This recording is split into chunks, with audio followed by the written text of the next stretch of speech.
Hey folks, before we spill the secret that makes even your ex's drama look like a sitcom, smash that like button and toss a comment about the most ridiculous love gamble you've taken. Imagine walking into a dimly lit hallway where the scent of stale coffee and broken promises hangs thicker than the wallpaper. And now dim the lights, curl up with a blanket that smells like your grandma's couch, and let's tiptoe into the precarious balcony of romance. You feel the wobble under your feet as a half-hearted text flickers on the screen. The buzz of your phone vibrating like a nervous beetle against your thigh, while the air tastes like cheap perfume and regret. And the city's neon signs outside remind you that love's a roller coaster run by a bored amusement park operator. So, are you ready to pull back the curtain, reveal the whispered secret, and maybe, just maybe, learn why the heart often crashes like a Wi-Fi signal at 3 a.m.? Let us know below. In the charming village of Eldenwood, where the air smelled like baked bread and fresh rain on cobblestones, Alara's heart raced as she peeked into the shadowy corners of her ancestral home's attic. Dust motes danced like lost stars in the beams of sunlight filtering through the small, cobwebbed window. It was there, nestled between moth-eaten shawls and a decidedly terrifying assortment of antique dolls that seemed to watch her every move. She encountered a trunk, ancient and dressed in peeling paint, that whispered of decades gone by. With a grunt that could only be attributed to too many late nights binge-watching thrilling detective shows, she pried it open, releasing a cloud of dust that made her sneeze, cliché, but utterly poetic in that moment. And then, nestled inside, she found them. A collection of letters, envelopes yellowed and fragile, yet bursting with the kind of drama that would make even Shakespeare roll his eyes in envy. As Alara unfolded the first letter, the scent of old paper mingled with the faint fragrance of lavender, costly perfumes that had once graced her great-grandmother Beatrice's skin. Each word she read thrummed with passion, longing, and a little bit of that earth-shattering heartache that she felt after her own recent breakup, which still tasted bitter, like burnt popcorn. Beatrice's letters, filled with swirling ink and raw emotion, painted the image of a romance that danced close to the edge of scandal, proving that love can be as messy as a toddler with a fistful of frosting. And William, oh, William, the effortlessly charming suitor, appeared to be everything Alara's modern-day dating apps had promised. Dashing, poetic, and utterly enchanting. If only they came with a not being a jerk filter. She leaned into their story, forgetting her own troubles as she became swept away by a world where love letters were the ultimate form of communication, replaced, of course, by emojis, and ghosting in her own frustrating reality. Initially, lounging on the dusty attic floor with love letters scattered around her like confetti, particularly emotional rom-com screening. Alara savored this delightful descent into Beatrice's life. Each letter unveiled secrets wrapped in longing, the kind of secrets that made her feel both giddy and slightly voyeuristic, as though she were peering into a different era where men wore hats and courting was conducted with finesse, not via a quick swipe right. She chuckled at how simple the courting rules seemed. The gentlemen had to woo like they were auditioning for a period drama, while her generation grappled with the puzzle of deciphering one-liners laden with sarcasm and passive aggression. She could practically hear her great-grandmother's laughter mingling with the sound of an old phonograph, filling the air with a timeless melody, reminding her that heartbreak isn't new. It's as old as love itself, and perhaps it can even be just as funny at times. However, as she continued to delve deeper into Beatrice and William's correspondence, a melancholic undercurrent began to echo through their impassioned words. Alara felt the weight of unfulfilled promises and a love that seemed destined to be tested by the tides of time, much like her pair of favorite shoes that went out of style long before she could break them in.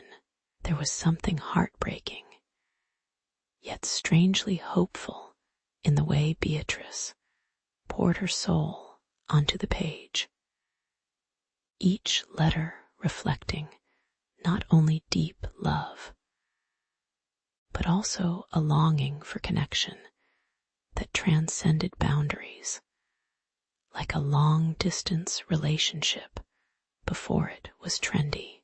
Alara couldn't help but wish she could summon the bravery of her great-grandmother, who faced love and loss with such determination, while she found herself wallowing in the ashes of her latest unremarkable romance. It was a bittersweet reminder that the pursuit of love, like an overcooked souffle, often resulted in a fluffy mess that left one both disappointed and yearning for the next attempt. Yet, with each letter unfurled, Alara found herself not only piecing together a story of heartbreak, but crafting her own sobering yet hopeful word collage about resilience. It became clear that the whispers of the past carried wisdom, like her grandmother's ancient recipes, that could help her navigate the turbulent waters of her own heart. She let out a deep breath, feeling lighter, as if the letters were guiding her toward understanding that heartbreak is merely the other side of hope's coin, one that often needs a good polishing. She finally closed the last letter, a smile breaking through her nostalgia, feeling not quite so alone in her struggles.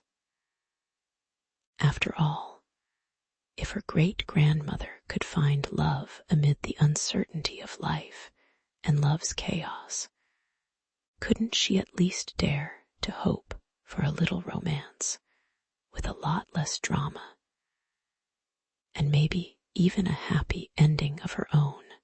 As Alara unravels the crinkled, yellowed love letters, the air thickens with the scent of aged paper and dusty memories.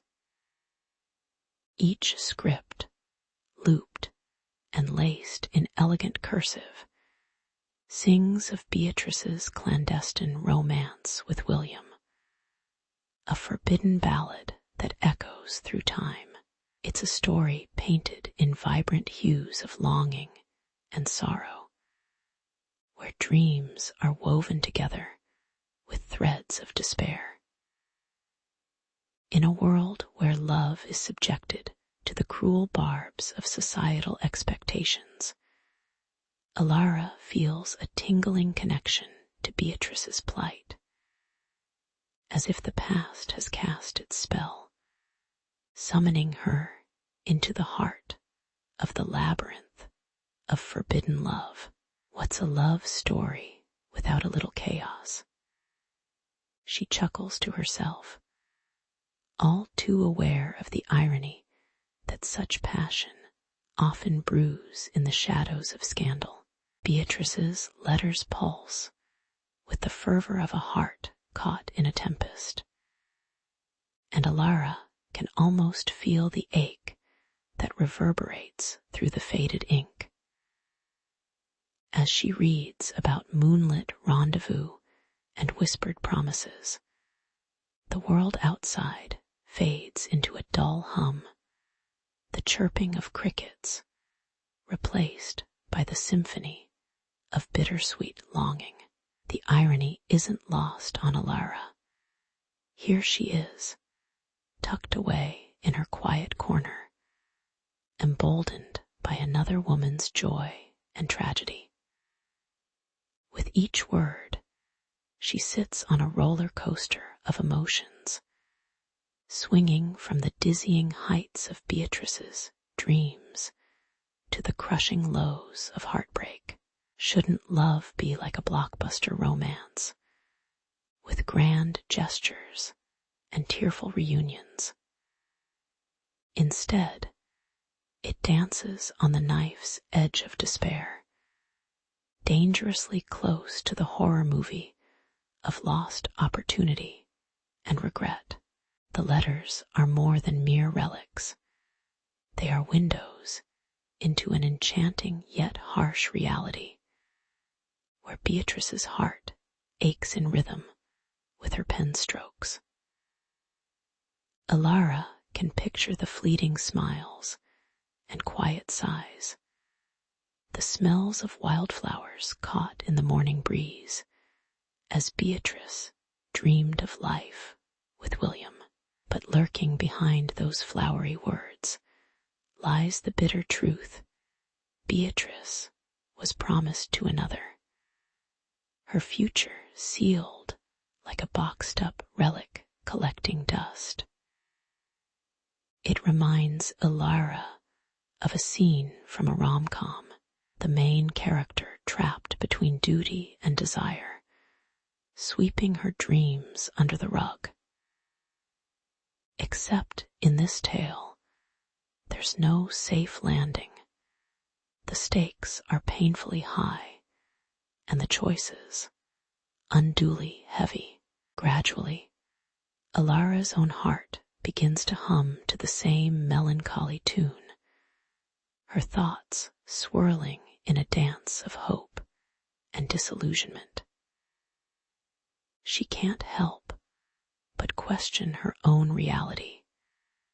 Tapping into those nostalgic narratives she clung to like a security blanket. Love, she muses, shouldn't be treated like a Netflix subscription, easy to start, tough to carry on, but oh so easy to cancel when it gets too real. As Alara navigates the depths of Beatrice's sorrow, she unearths echoes of her own past heartbreaks, moments that twisted her insides and left scars she thought had faded. The letters serve not just as a window into Beatrice's soul, but a mirror reflecting her truths, showing her that pain can oftentimes be the catalyst for growth, even if it hits harder than a bad breakup song. In the end, Alara finds that these whispered secrets from the past hold a unique power. They stitch together the frayed threads of understanding between her and Beatrice. Each letter, a pulse point of hope wrapped in despair, whispers quietly that love isn't just a fairy tale. It's a wild, chaotic adventure that won't always roll out like a scripted dialogue. With every heartfelt line, Alara comes to realize that heartbreak, while bruising, is the price of admission to love's grand roller coaster. It's messy, thrilling, and riddled with plot twists that would leave even the best screenwriters in awe. She laughs softly. Perhaps, at the end of the day, love knows no bounds, not time, nor societal shackles can truly contain its boundless spirit. Alara stood in the dim, dusty attic, the musty scent of old paper wrapping around her like a shroud. She stumbled upon a stack of yellowed letters, their edges frayed, and words of love dancing under a veil of time. Heartbreak lay heavy on her shoulders, its weight a familiar companion, as she pieced together the fragments of Beatrice's unspoken past. Each letter whispered secrets of a love that was both intoxicating and forbidden. It felt like opening a time capsule, yet not a single voice from the past seemed to call out to her. Instead, they murmured in shadows, leaving her with a mix of curiosity and dread. Was she ready to dive into this world where hope flickered dimly against the backdrop of tragedy? As fragile as a moth's wing in a fading light bulb, as Alara unfolded the final letter, the air around her thickened, laden with tension, and a hint of something more, like the smell of rain-soaked earth before a storm. Written in Beatrice's flowing script was a declaration that chilled Alara's spine, a decision that could have transformed everything for Beatrice, yet now lay buried in regret. Did love not conquer all? Alara mused, half-heartedly channeling a sappy rom-com, where unlikely lovers triumph against all odds. Yet here was Beatrice, caught in an iron web of societal expectations, where passion was smothered like a flickering candle in a gust. It struck her sharply. Love could be a beautiful mess, but it could also be the wrecking ball that brought down walls, both personal and societal. With the echoes of the letter still reverberating in her mind, Alara's curiosity transformed into an urgent quest. She stepped out into the vibrant colors of the town, seeking answers as if lost in a labyrinth of history. Each creaky door she knocked on opened a portal to another life, revealing townsfolk who had long since buried their histories beneath layers of everyday mundanity. There was Mrs. Waverley, with her sharp tongue and faster gossip, who spoke of Beatrice with a mix of fondness and pity, calling her the wild spirit of their generation. Alara laughed quietly at that. Wild spirit seemed an understatement for a woman whose heart was tangled in scandal. Yet there was something undeniably magnetic about Beatrice's reputation that pulled at Alara's heartstrings. Listening to the townsfolk, Alara painted portraits of Beatrice in her mind, each description like brush strokes on a canvas, more colorful than her own life. She was a siren in a world of fishermen, a flicker of brilliance in a town that revered convention over passion. The scent of baked bread wafted through the air from the nearby bakery, but the sweet aroma felt bittersweet now, a stark reminder of moments lost to time.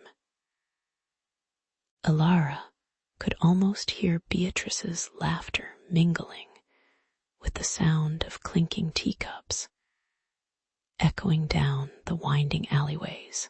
Yet the irony lay heavy in her chest.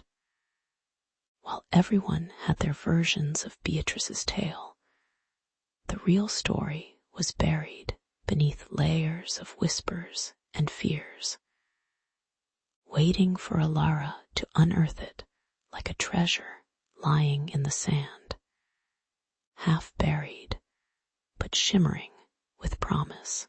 As Alara continued her quest, the clash of hope and heartbreak resonated in her heart like a familiar song stuck on repeat.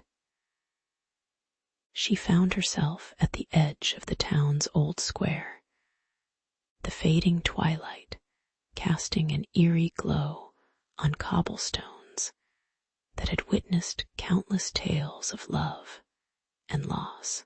A gentle breeze tousled her hair, filling her lungs with the scent of old memories, and she knew she was teetering on the brink of discovering not just Beatrice's past, but perhaps her own future as well.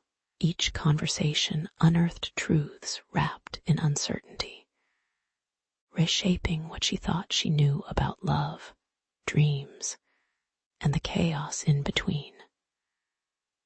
With a heart full of hope and a mind spinning with clues, she set forth into the dark, unknown like Indiana Jones.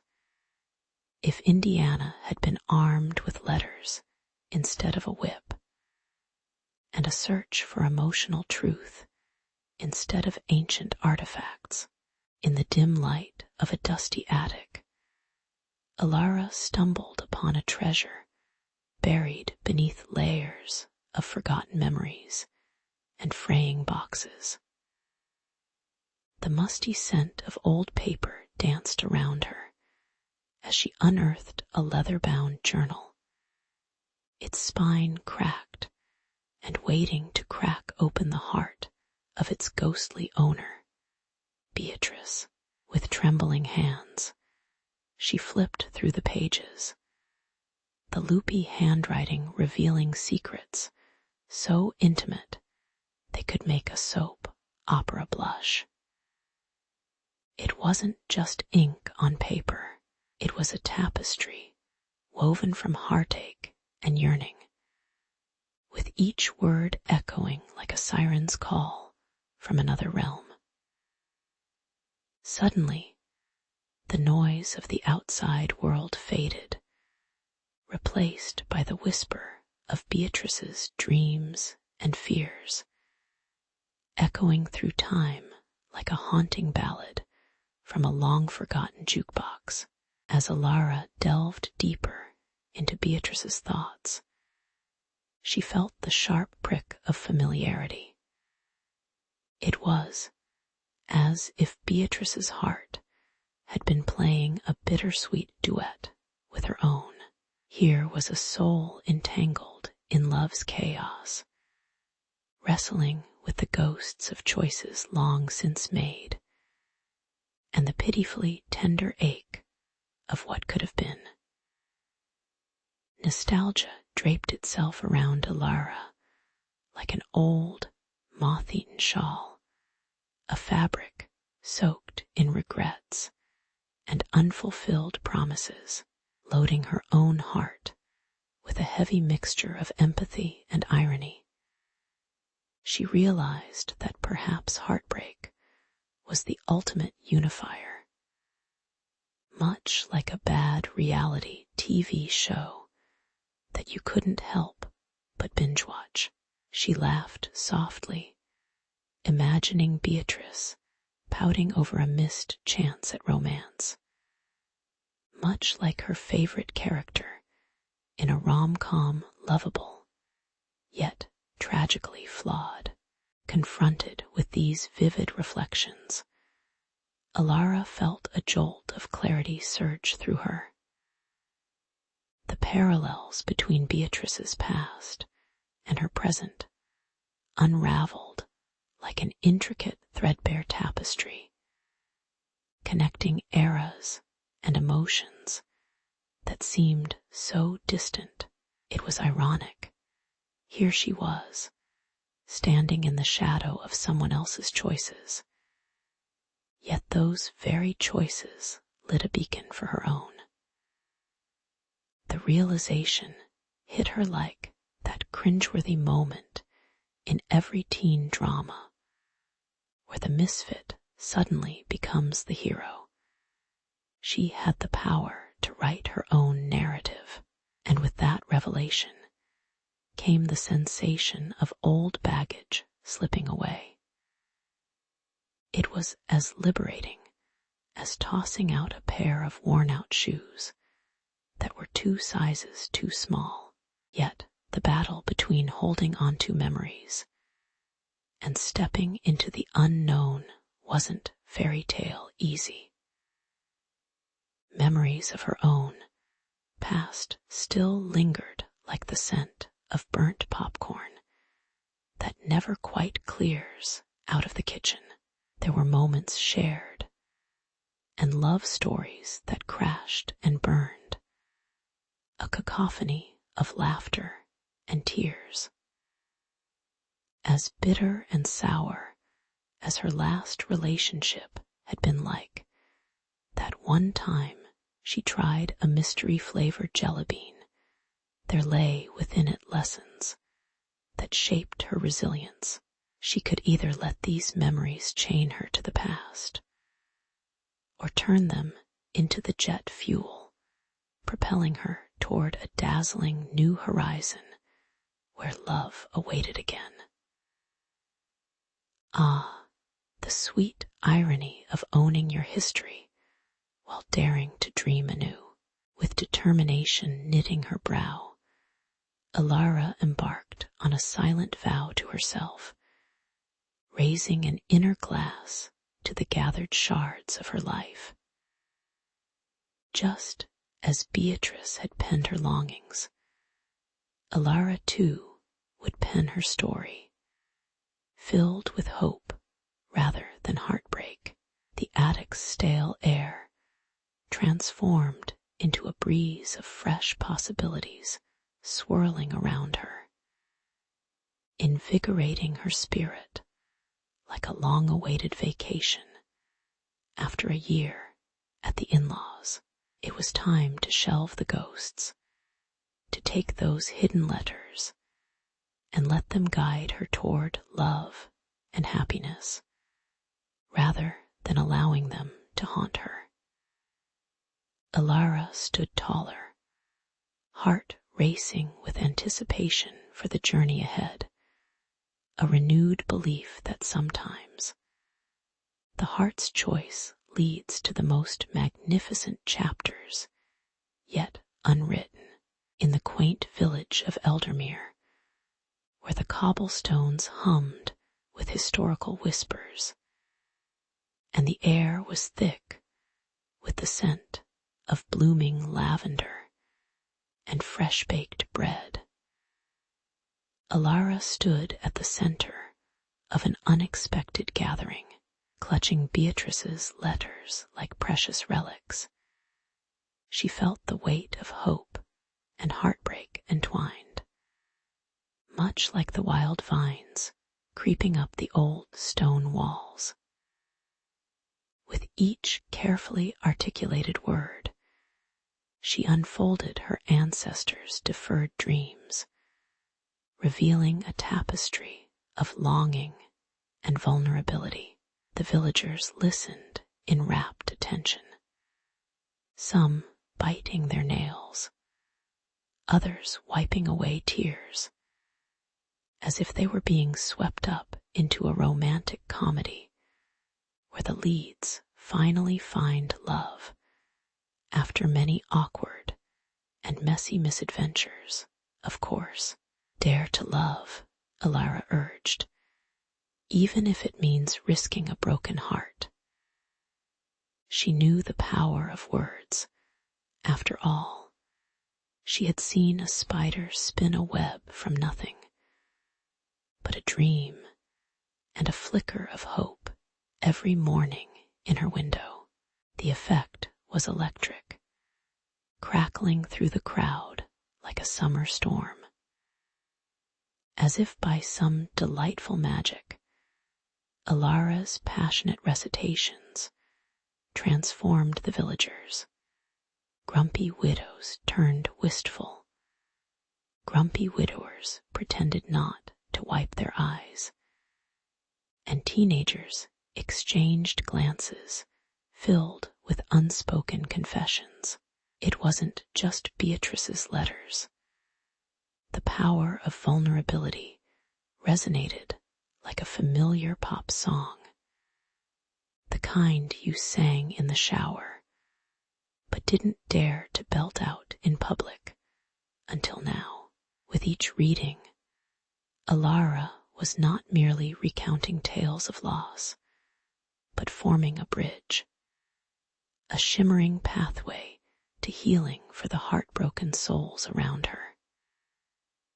They began to share their own stories, stories that had been tucked away like forgotten dolls in dust-covered attics, hidden but never erased from their hearts. As the days rolled on and laughter replaced sorrow in coffee shop conversations, the village transformed into a living tapestry of shared experiences. Alara noticed an elderly gentleman, once known for his scowls, now chuckling as he recounted his own young love saga, the one that had ended in a dramatic proposal, gone wrong involving a chicken and a thunderstorm. Never ask for the details. This was the miracle of Beatrice's letters. They acted like a key, turning the locks on people's fears and insecurities, leading to an opening of doors that had long been shut. Alara herself found joy in watching two young lovers, once shy and fumbling, now exchanging winks and stolen glances as they danced beneath the evening stars. Hope hung in the air like the smell of rain, fresh and invigorating, promising new beginnings and brave new loves, even amidst the remnants of old wounds. But with all this newfound enthusiasm came the bittersweet reality that healing wasn't simply a fairy tale affair. Alara learned that heartache doesn't just disappear like a favorite sitcom character, poof. It lingers, lurking in the shadows, ready to pounce when one least expects it. As she nestled into bed one evening, with Beatrice's letters scattered like fallen petals around her, memories of past loves began to claw at her heart, reminding her of the laughter, the warmth, but most painfully, the inevitable separation. It was as if her own fears were stage diving into the spotlight, urging her to stay under the covers forever. But Alara, now armed with the courage of past generations, decided she would not be cast as the victim of her own narrative.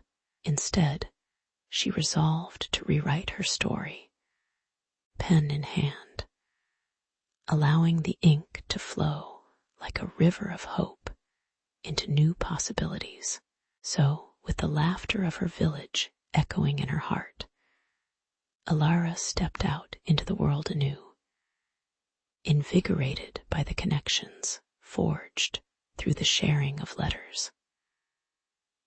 Love, she realized, was not just about finding perfect happiness.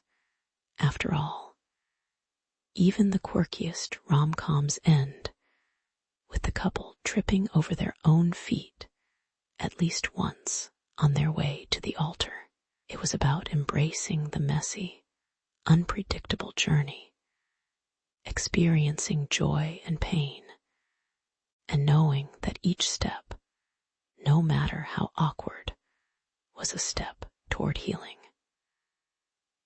As the sun kissed the horizon, painting the sky in hues of orange and pink, Alara understood that she was ready to dive back into love's tumultuous ocean, unafraid to get wet and wild.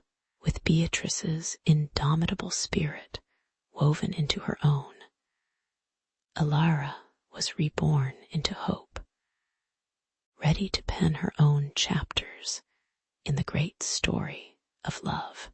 In the heart of Elder Grove, where the cobblestone streets seemed to hum with the laughter of children, and the enticing aroma of roasted chestnuts filled the air, the annual harvest festival bloomed. Lanterns swayed gently in the cool autumn breeze, casting golden light on the vibrant stalls brimming with pumpkins as large as a small car, and ciders so sweet they could put candy corn to shame. Leela, a whirlwind of color and creativity, darted between booths like a butterfly drawn to bright flowers, her paint-stained hands already dreaming of new canvas.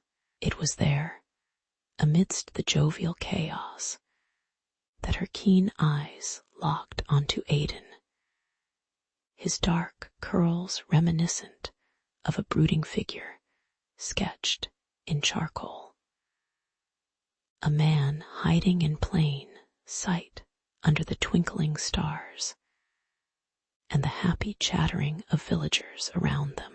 Aidan, with a heart heavy as a lead balloon, half listened to the festive tunes that hung in the air like a familiar yet haunting melody. His gaze followed Leela, enchanted by her laughter that floated like music, cutting through the noise, while also adding a sweet layer of something he hadn't known he was missing. Art was a different world for him, filled with complex canvases and tortured verses. But Leela painted with the wild abandon of someone who'd never faced a blank page and thought it feared her. As he edged closer, the shadows of his past whispered warnings, yet the warmth of her presence beckoned him, softening the edges of his guarded heart. The stars twinkled like mischievous friends, as if they were clinking glasses in approval. And just as the clock struck 9, Leela found herself beside him, her paintbrush dreams filled with curiosity. They exchanged stories like children trading marbles, laughing as they revealed crumbs of their truths, each tale soaked in colors of passion and blurred in shadows of pain.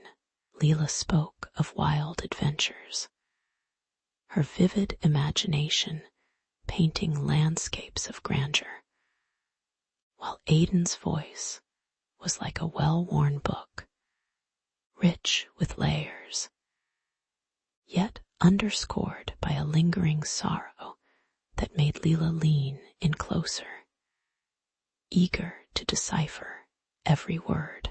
The scent of fallen leaves mixed with the sweetness of festival pies, wrapping around them as they created a fragile bubble of connection amidst the chaos, as if the world outside had faded away, leaving only the two of them and their swelling dreams, just as their laughter blended harmoniously, hinting at a deep-seated understanding. The winds shifted, whispering secrets that made Aiden's brow furrow. In the briefest moment, the air thickened with untold histories. Aiden's hidden past crept into the festive atmosphere like an uninvited guest, whose presence cast a shadow over the golden glow of their encounter. Leela noticed the shiver that ran through him, like a phantom passing by, and like any true artist faced with a canvas, she reached out, her touch gentle yet electric. It was an act that spoke volumes, grounding them, whilst reminding Aiden of the burdens he carried, the guilt, the pain, the memories of a life that felt like a distant tale told at a campfire, half remembered and heavy with meaning. Yet the night was not just one of melancholy. It was also an awakening. With a bright, cheeky grin, Leela suggested they paint the stars, a whimsical endeavor that made Aiden chuckle despite his turmoil, and the laughter felt like a balm to their weary souls. The two strangers found a small corner of the festival, far from prying eyes, and as Leela picked up a discarded paintbrush, their shared laughter painted daring strokes across their hearts, banishing the shadows for just a moment. On that glorious evening, surrounded by the laughter of the festival, Leela and Aiden discovered not just each other, but a fleeting, tender promise of stories yet to be told and experiences yet to be lived, weaving their fractured pasts into a shared tapestry that glimmered with potential and hope. In the amber glow of dusk, Leela and Aiden found themselves seated beneath the great oak tree, its gnarled branches stretching like the fingers of ancient lovers. The air around them buzzed with the electricity of unspoken emotions, while crickets serenaded the twilight with a chorus that seemed to echo their heartbeats. As a gentle breeze rustled the leaves, Leela's heart raced, not just from delight, but from the weight of her concealed memories. She turned to Aiden, his eyes a tapestry of warmth and curiosity, and felt the familiar dread creep in like a shadow in the corner of a well-lit room. Would sharing her past push them apart, like a cheap romance novel where the hero rides off into the sunset, leaving the heroine bathed in tears? It was a gamble, one that she was willing to take if only to finally lighten her heart's heavy burden. With a trembling voice that quivered like a string ready to snap, Leela beckoned forth the ghosts of her past. The words spilled out, the story of a lost love that had crumbled like ancient ruins, each crack echoing the pain of heartbreak. She spoke of James, a fleeting passion colored with laughter and tear-streaked nights, the scent of his cologne still clinging to her like the lingering notes of a haunting melody.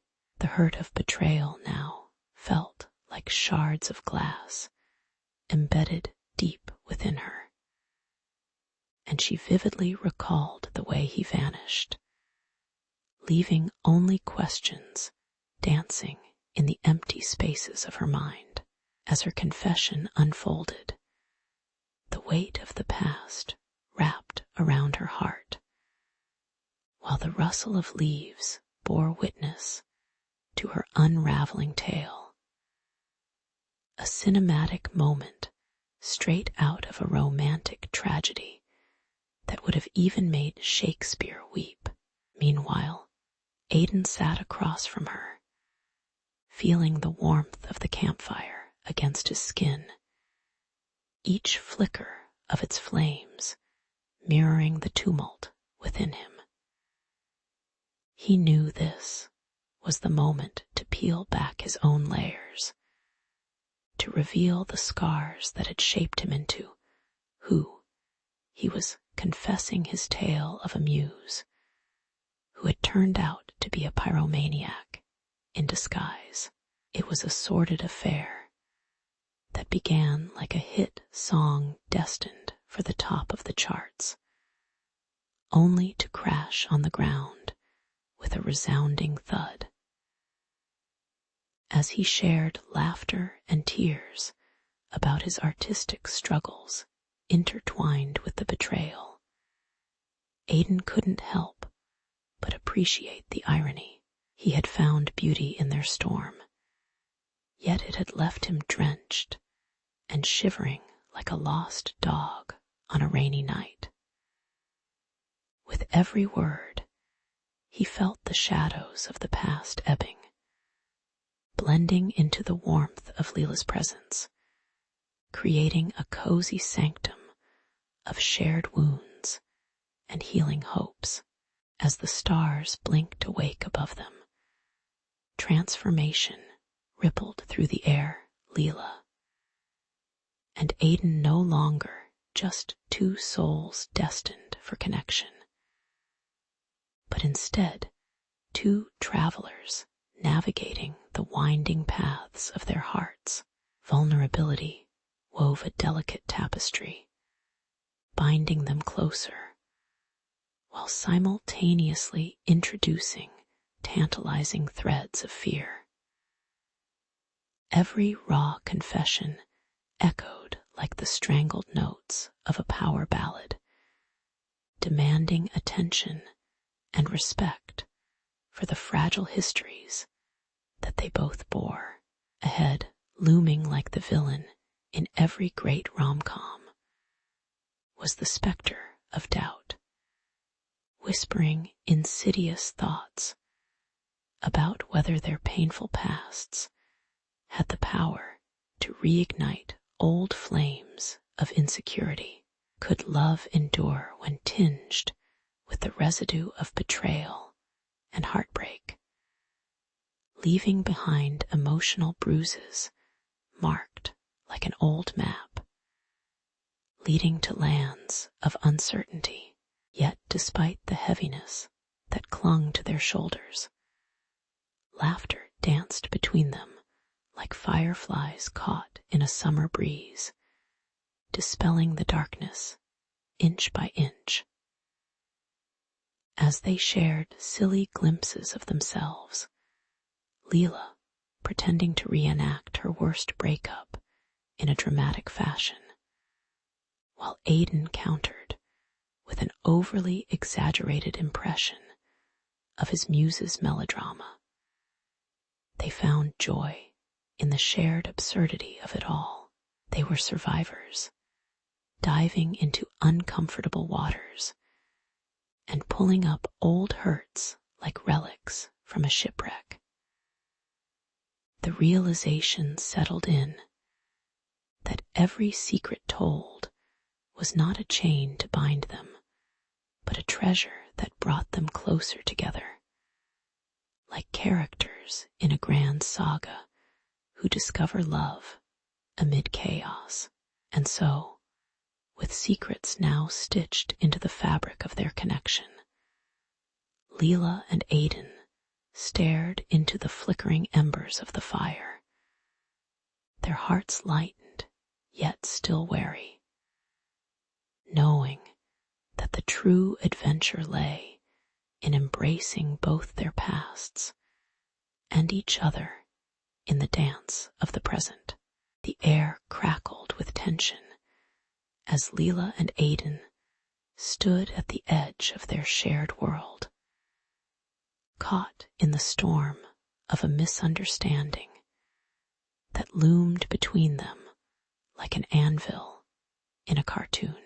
Jealousy, that sneaky little gremlin, had whispered sweet nothings of doubt into their ears, turning love's warm embrace into icy distance. As they spat bitter words laden with accusations, the luminous glow of their affection flickered, shadows dancing oh so mockingly on the wall of their memories. With a heavy heart, Leela fled the scene, her footsteps echoing against the cobblestone street like a forgotten ghost, each step carrying the weight of unspoken love and sorrow. Meanwhile, Aiden remained frozen, his heart pounding louder than the clinking chimes of the distant church bell, marking the end of their once blissful harmony. In the solitude of her dimly lit bedroom, Leela clutched her diary close, its pages adorned with ink stains and doodles that chronicled their love story like a weathered time capsule. The sweet scent of lavender from her bedside candle mingled with the salty sting of tears, creating a perfumed reminder of both bliss and betrayal. As she flipped through pages of scribbled memories, the laughter they shared echoed in her mind, punctuated by visions of playful glances and stolen kisses. A humid heaviness hung in the air, pressing on her chest like a stack of bricks, constricting her thoughts as if each one was entwined in barbed wire. Would the ache in her heart ease, or would it remain a permanent resident in the chamber of her soul, like that awkward cousin who overstays their welcome? On the flip side of town, Aiden found himself holed up in his cluttered apartment, surrounded by a chaotic explosion of pizza boxes and empty soda cans. A scene straight out of a sitcom that desperately needed a laugh track. With the familiar buzz of the city outside his window, he flipped through his own diary, its pages a tapestry woven from threads of adventure, friction, and fevered passion. The faint aroma of old takeout lingered in the air, mixing oddly with the sharp scent of regret. Each entry sliced through his chest like a sharp knife, dredging up memories of evenings spent arguing, only to be soothed by their laughter like a salve on fresh wounds. Aiden's fingers hovered over a passage he wrote during one of their blissful summers. A stark reminder of what was lost, his heart throbbed painfully for the sweetness of reconnection. Even as his pride smirked from the shadows, as days stretched into an eternity of longing, Leela and Aiden wandered through life like ships without anchors, adrift in their pools of loneliness. Every mundane interaction morphed into a reminder of their rift. The barista's chirpy voice ordering a caramel macchiato echoed with a hint of their once shared jokes about overly frothy coffees. They stepped around each other like those cartoon characters who, when they meet, inadvertently cause a chain reaction of mayhem. Each awkward silence felt as palpable as the stale coffee swirling in their cups, leaving a bitter aftertaste that no amount of sugar could sweeten. Sometimes they'd catch themselves staring into the distance, lost in a fog of what-ifs, a haunting chorus of memories that twirled around their minds like dancers in a decrepit ballroom. Yet in the throes of heartache, a flicker of hope glimmered, igniting thoughts of reconciliation that sat just beneath the surface like a hidden treasure. Leela mused over the laughter that could once again paint their shared days with vibrant colors, dispelling the gray shadows of resentment. Aiden, too, found himself daydreaming about mending the frayed strings of their connection. Whispers of forgiveness swirling around him like cherry blossoms in the spring breeze. Would they find their way back to each other?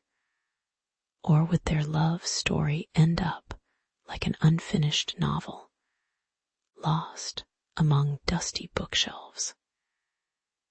As they clutched their diaries, the weight of love's rekindling nestled firmly against their hearts, a promise of potential mingling with the pain, waiting for the moment when they'd dare to turn the page together again. As the winter solstice draped Eldergrove in its icy embrace, the village transformed into a postcard scene straight from a holiday movie. Flurries whirled chaotically, from delicate snowflakes to tossing snowmen gone rogue. Each breath of icy air was a reminder of how dreams can vanish as quickly as a snowball in summer. Leela and Aiden, drawn by destiny like moths to a flickering flame, found themselves racing against the howling winds, seeking refuge in the rustic tavern known as the Starlit Hearth. Inside, the scent of spiced cider wafted through the air, mingling with firewood smoke, wrapping around them like a warm hug beckoning weary spirits to rest. They had avoided each other for years, but tonight, amidst the crackling fire and creaking beams, a storm brewed that was far more than just the weather outside. With every clink of ale mugs and laughter cascading from the corners of the room, the ambience bubbled with warmth. Yet tension simmered like an untouched pot of chili left too long on a stove. Leela, her heart pounding in sync with the snowstorm outside, could almost taste the weight of unspoken words as they tethered her to Aidan. There he sat, stirred by the firelight, his brooding presence, both a comfort and a torment.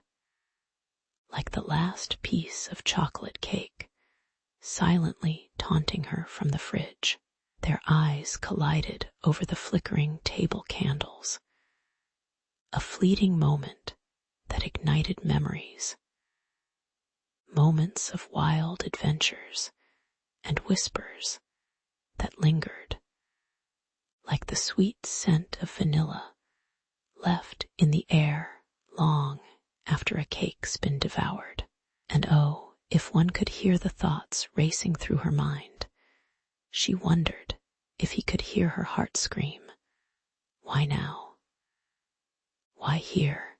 as the wind howled outside, rattling the tavern windows like a nature-themed horror movie.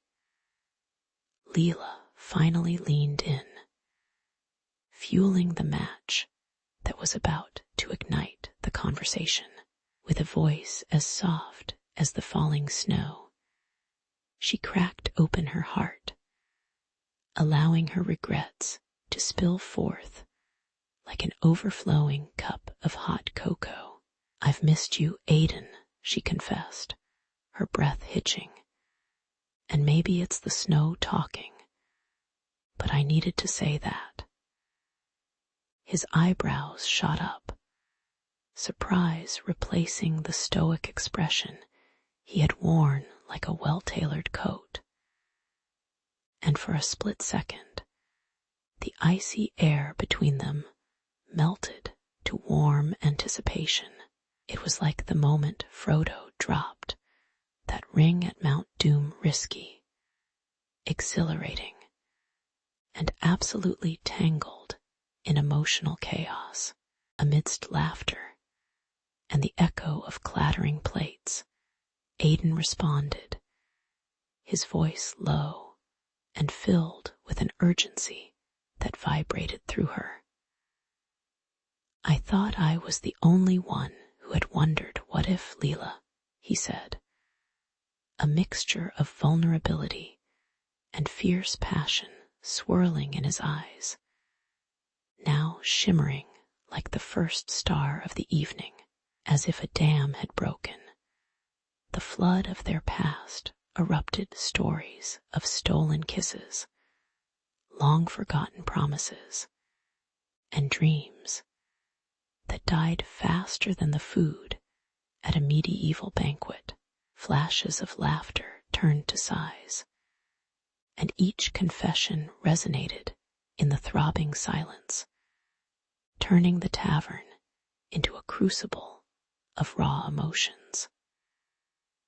They danced around that fine line, teetering from reminiscence to confrontation, every word a step closer to both reunion and torment, like a great romantic tragedy caught between the pages of a worn-out book. Then, as the storm outside whipped the world into white chaos, everything shifted with one unanticipated moment. In a burst of bravery, Leela reached for Aidan's hand, eyes locked, as if electricity sparked between them, setting the tavern aglow despite the flickering candlelight. Surrounded by oblivious patrons, their universe condensed to just the two of them, two souls laid bare in a place where the ghost of glory and remorse mingled as freely as the ale. "Maybe we were always meant to find our way back," he murmured, catching her breath with every word. The snowstorm became a mere backdrop to their unfolding tale, a reminder that love, tangled and raw, can withstand the fiercest of winters. Their eyes spoke volumes as they leaned into the confrontation. a meeting of hearts ready to embrace, where longing and pain intertwined, the start of a new chapter, perhaps with a touch of humor, echoing their laughter through time. In the dim light of early dawn, Leela and Aidan sat across from each other, the air thick with the scent of freshly brewed coffee and the warmth of hope. The echo of their earlier confrontation lingered like an unwelcome ghost. Yet here they were, ready to shove it aside like a bad habit, much like that lingering taste of a questionable burrito from last week. They looked into each other's eyes, the glimmer of resolution sparking like a firefly on a summer's night. In that moment, laughter bubbled up between them, lightening the heaviness that had settled in their hearts.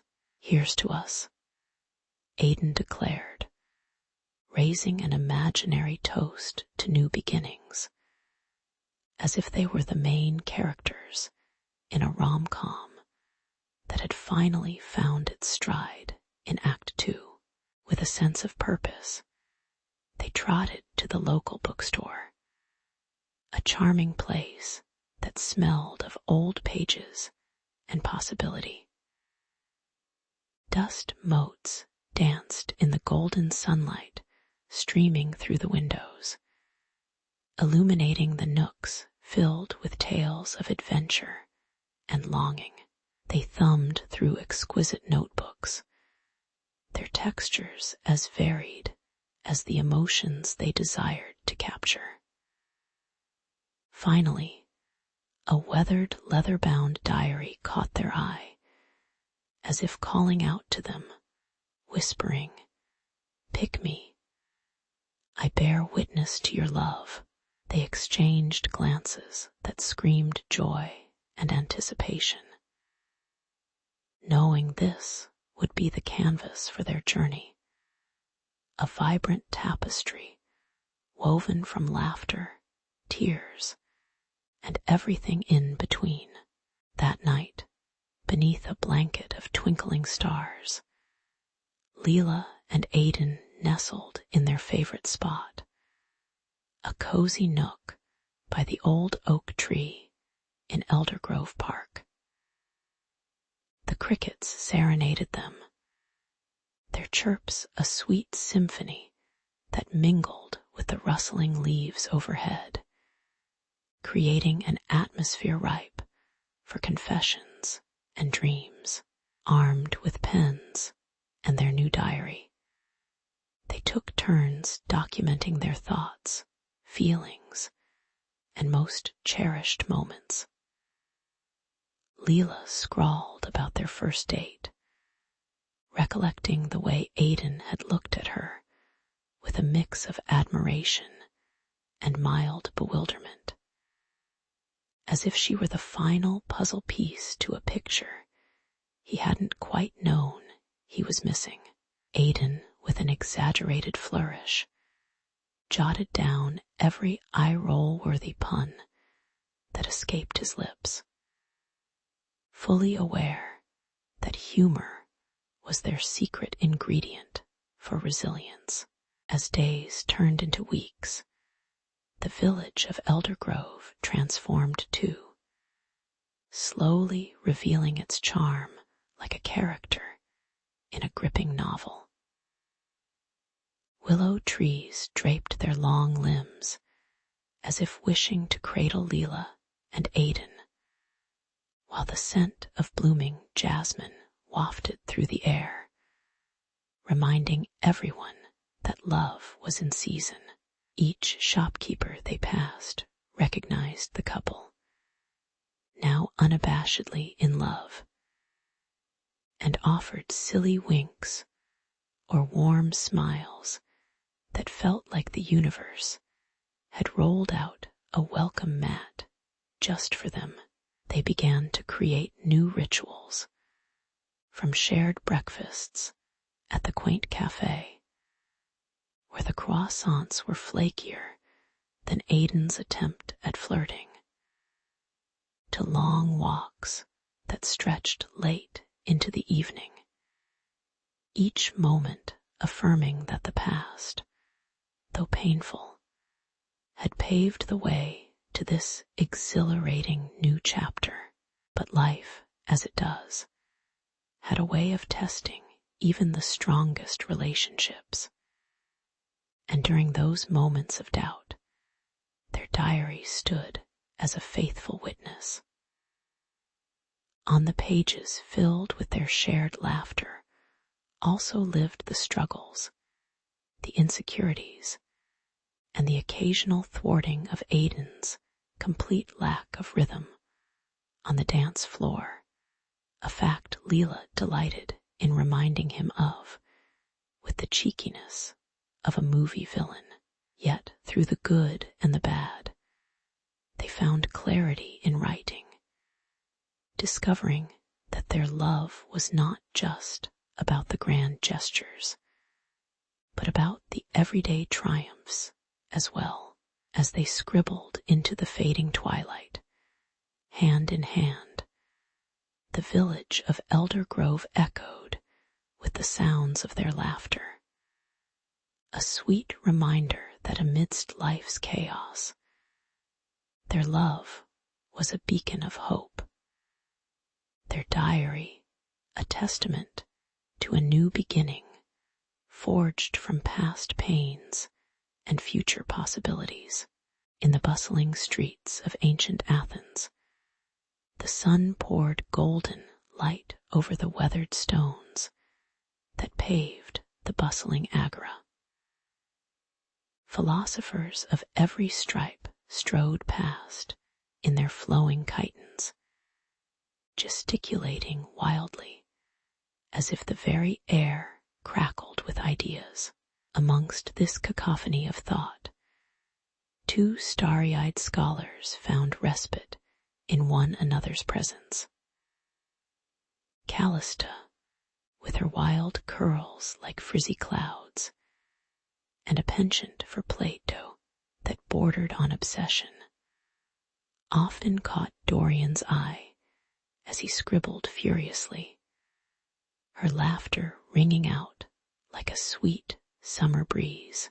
They marveled at the neatly manicured hedges of the academy, and in the shadow of those ancient pillars, something stirred, a bond deeper than the waters of the Aegean, yet still wrapped in the shroud of unsent words, achingly close, yet impossibly far away. But let's dive into the irony of their predicament. Callista and Dorian were both intellectual gladiators, dueling it out with metaphors and dialectics, yet utterly defenseless when it came to matters of the heart. Picture this, a philosophical debate raging around them, voices rising and falling like waves crashing against the rocks, while they exchanged shy, loaded glances that spoke volumes. If Cupid had shot them both in the chest with his arrows, they'd be sprawled on the academy floor, poetically bleeding out their emotions, if only they could muster the courage to speak.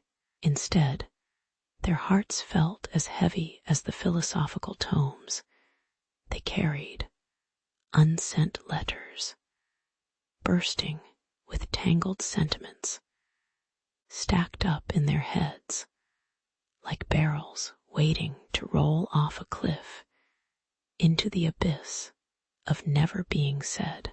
Every evening, as the sun dipped below the horizon, bathing Athens in hues of burnt orange and soft lavender, Callista would find herself at the edge of the academy's courtyard.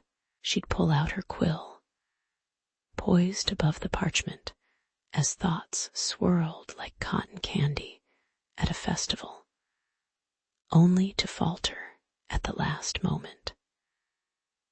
Words danced around in her mind like drunken partygoers, each one pleading to get out. Yet she could only dream of declaring them to Dorian in all their awkward glory. What if he laughed? What if he suddenly decided that Euripides' dialogue was much more alluring than the messy labyrinth of her affections? Each letter remained a prisoner, hidden in the depths of her heart, collecting dust much like that long-forgotten gym membership in the back of her mind. Across the grassy knoll, Dorian faced his own internal tempest. Rocking back and forth on his heels, he alphabetized ideas in his mind as he watched Callista attempt to pen her thoughts. The bitter twist of irony coursed through him like a particularly sour wine. He could engage in clever repartee with the greatest minds of the time. Yet, the casual mention of his feelings could turn him into a bumbling fool. He could imagine it now, a slip of the tongue, a clumsy confession, and suddenly he would be that guy whose heartbreak would echo through the halls of the academy like a tragic chorus, while every scroll-wielding philosopher snickered politely. Oh, sweet irony! For these two could address the weighty concepts of existence, yet found themselves floundering in the shallow pool of love, like a fish caught in a net made of inadequacy. And so, the days turned into weeks, filled with unshared laughter and suppressed sighs, as the unsent letters they had written piled up like the ever-growing scrolls in the archives of the academy. Each letter held dreams of closeness, confessions of affection, and the profound beauty of what could have been, if only time could move them to act. Unspeakable warmth bloomed between them, and yet their hearts remained cloaked in shadows, a tapestry of what-ifs woven tighter with every aching day that passed. Perhaps there was a comic irony to it all. Two brilliant minds lost in the simplest of human experiences, while the wise of Athens could only watch and chuckle. Little did they know, in the depths of their inaction, that the greatest stories often remain unsent, surviving solely in the curious sigh of fate, like a drawn bowstring ready to release its arrow into the vast unknown. In the heart of a bustling city, draped in the fragrance of blooming jasmine and worn parchment, Dorian and Callista found themselves entangled in a delicate tapestry of friendship, woven with threads of laughter and secrets.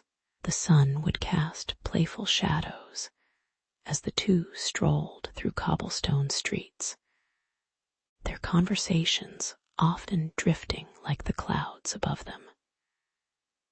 Yet, beneath the joyous exchanges lay a subtle tension that crackled in the air, a tension akin to the electric hum before a summer storm, both invigorating and foreboding. Every time Dorian's laughter rang out, it seemed to tease Callista, wrapping around her heart like a vine that both bloomed and choked, reminding her of the secret that held her captive. Little did Dorian know, as he spoke of grand adventures, Callista's heart held a ticking time bomb of emotions, ready to detonate at the slightest hint of vulnerability. Just when their budding friendship appeared to flourish, an unexpected offer hurled itself into the mix like a monkey wrench in a well-oiled machine. Dorian received a letter, an invitation to the enchanting land of Persia, where silk flowed as freely as the gossip at the local market. The allure of distant lands beckoned, promising to pull him away from the familiar streets that had borne witness to their laughter, while Callista could only stand there, her heart sinking like a stone in a pond. What was a magnificent opportunity for Dorian felt like a personal catastrophe for her.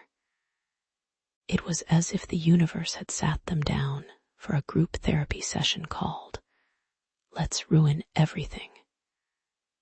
Meanwhile, the sound of the ink nib scratching on parchment felt like nails on a chalkboard to Callista, as each stroke pushed them further apart and intensified the distance she felt looming between them.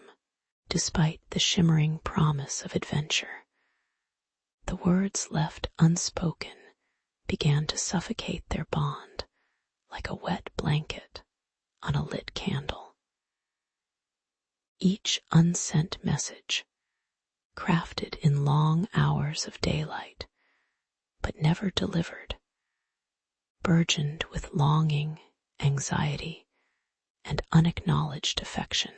Callista could almost hear the whispers of those letters in the silence, echoes of sentiments she dared not voice, tangled in the privacy of her own fears. In every shared glance, Dorian's eyes sparkled with dreams of far-off markets and endless horizons, while Callista's heart quivered as if being pulled toward a black hole of unexpressed feelings. The gravity of unacknowledged love, almost too much to bear. It was ironic, she thought, that the very friendship that should have brought them closer was now a dragon of doubt, breathing fire into her thoughts and alienating her from the only person she truly wanted to confide in. As days turned to weeks, their conversations grew shorter, the laughter between them replaced by awkward pauses, like a favorite song interrupted by a scratched record. Dorian often found solace in dusty tomes, dreaming of epic quests. Yet he remained oblivious to the storm brewing in Callista's heart, a tempest of love complicated by the fear of loss. In her mind, she replayed countless scenarios of confession, a grand declaration by the fountain, or a quiet admission under the cover of night. But every time she gathered her courage to leap, reality pulled her back, as if wearing a heavy coat made of chain mail. Meanwhile, Dorian, still wrapped in visions of conquest and discovery, carried on, blissfully unaware that the most significant adventure was unfolding right there between them, sneaking up like a plot twist in a drama-filled TV show that they both seemed too shy to binge-watch together. And so, in this chaotic dance of longing and distance, The streets they had roamed together took on a different air, one of melancholy and missed opportunities, much like a beloved series that had just cancelled its finale without explanation. The aroma of sweet pastries mingled with the bitterness of unexpressed feelings, creating an invisible fog that blurred the distances between them. Dorian's days grew filled with the whispers of adventure, whereas Callista became the keeper of unsent messages, each letter telling a story that would never be shared, each word a brick in the wall of restraint she constructed around her heart. How ironic that what began as a dynamic duo, a friendship teeming with potential, now felt like a dramatic script veering toward a tragic ending. Yet, as fate often dictates, the story was far from over. After all, isn't life just another episode in the grand saga of human relationships, waiting for the right moment to deliver a jaw-dropping plot twist? As the sun dipped behind the distant hills, casting long shadows over the ancient city of Athens, the festival of Dionysus burst into life. Colorful garlands and vibrant banners fluttered in the warm spring breeze, infused with the boisterous sounds of laughter and music that spilled forth from every corner. Callista, her long, flowing gown swirling around her like a cascade of petals, found herself drawn into the thrumming heart of the festival. Dorian, with a grin that could rival the sun's brightness, grabbed her hand, and they were off. Together, they raced towards the dance floor, where couples twirled and spun beneath a canopy of stars, each heartbeat echoing the rhythm of their joyous abandonment. As the night unfolded, the air crackled with exquisite tension, thick with sweet wine and fragrant oils that perfumed the atmosphere. Callista caught Dorian's gaze across the crowd, and in that fleeting moment, the world around them blurred. Laughter brimmed in her chest like a bubbling cauldron, and her heart thudded in sync with the lively music. They danced with abandon, their movements a vivid conversation more intimate than any words could convey, in a delightful twist reminiscent of a romantic comedy. Twinkling lights masqueraded as stars, shining down on them as if to say, "This is your moment. Don't let it slip." Yet, as fate would have it, laughter often harbors the shadows of rivalry. Enter Lysander, the dark cloud of jealousy, who had his eye trained upon Callista.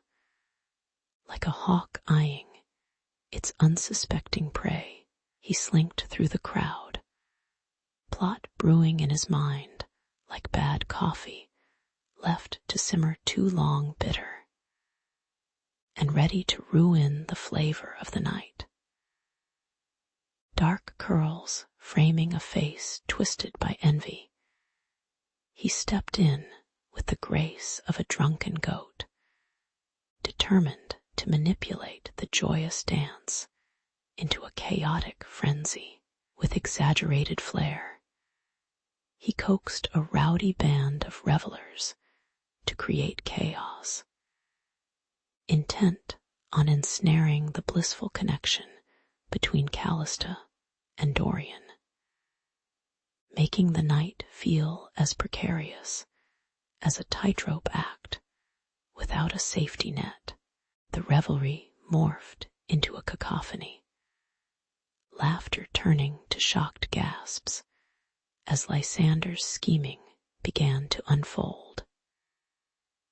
Callista's heart raced, not just from the exhilaration of dance, but also from the rising tension in the air, thick as the smell of burnt offerings wafting over from the nearby altar. Dorian, steadfast and brimming with fierce loyalty, moved protectively closer to her, his presence a shield against the swelling storm. It was a ridiculous scene that could only happen in a Shakespearean play or a rom-com set in ancient Greece. The stage was set for dramatic confrontations and heart-wrenching decisions. With each pulse of the drums, Callista felt the pull of fate, a push and pull that could either lead to thrilling union or bittersweet solitude. As the night drew on and the air thickened with uncertainty, Callista locked eyes with Dorian, her mind swimming in a sea of emotions, passion, fear, and the undeniable urge for connection. Each glance between them was a steady heartbeat in the chaos, a silent promise that resonated louder than any words ever could. Yet, would they surrender to the pull of fate, allowing chance of celebration to drown out the whispers of spite? Or would they let the dance floor become the ground where dreams faltered, crushed beneath the jealous weight of a rival's deception? In that pivotal moment, wrapped in laughter and chaos, underlining a fragile love story, the night still held the chance for transformation, if only they were brave enough to take the next step into the unknown. The sun dipped low in the sky, casting golden rays that danced upon the sapphire waves of the Aegean Sea.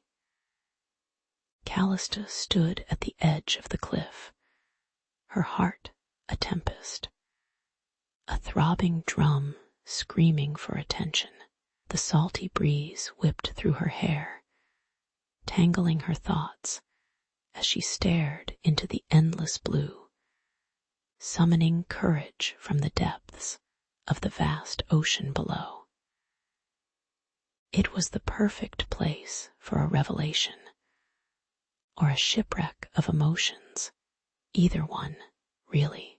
With every crashing wave, she felt the weight of unspoken words pressing against her like the weight of a Greek tragedy. And she knew it was time to unburden her soul to Dorian, even if it meant risking everything she held dear. Dorian appeared, as if summoned by the very air that vibrated with tension.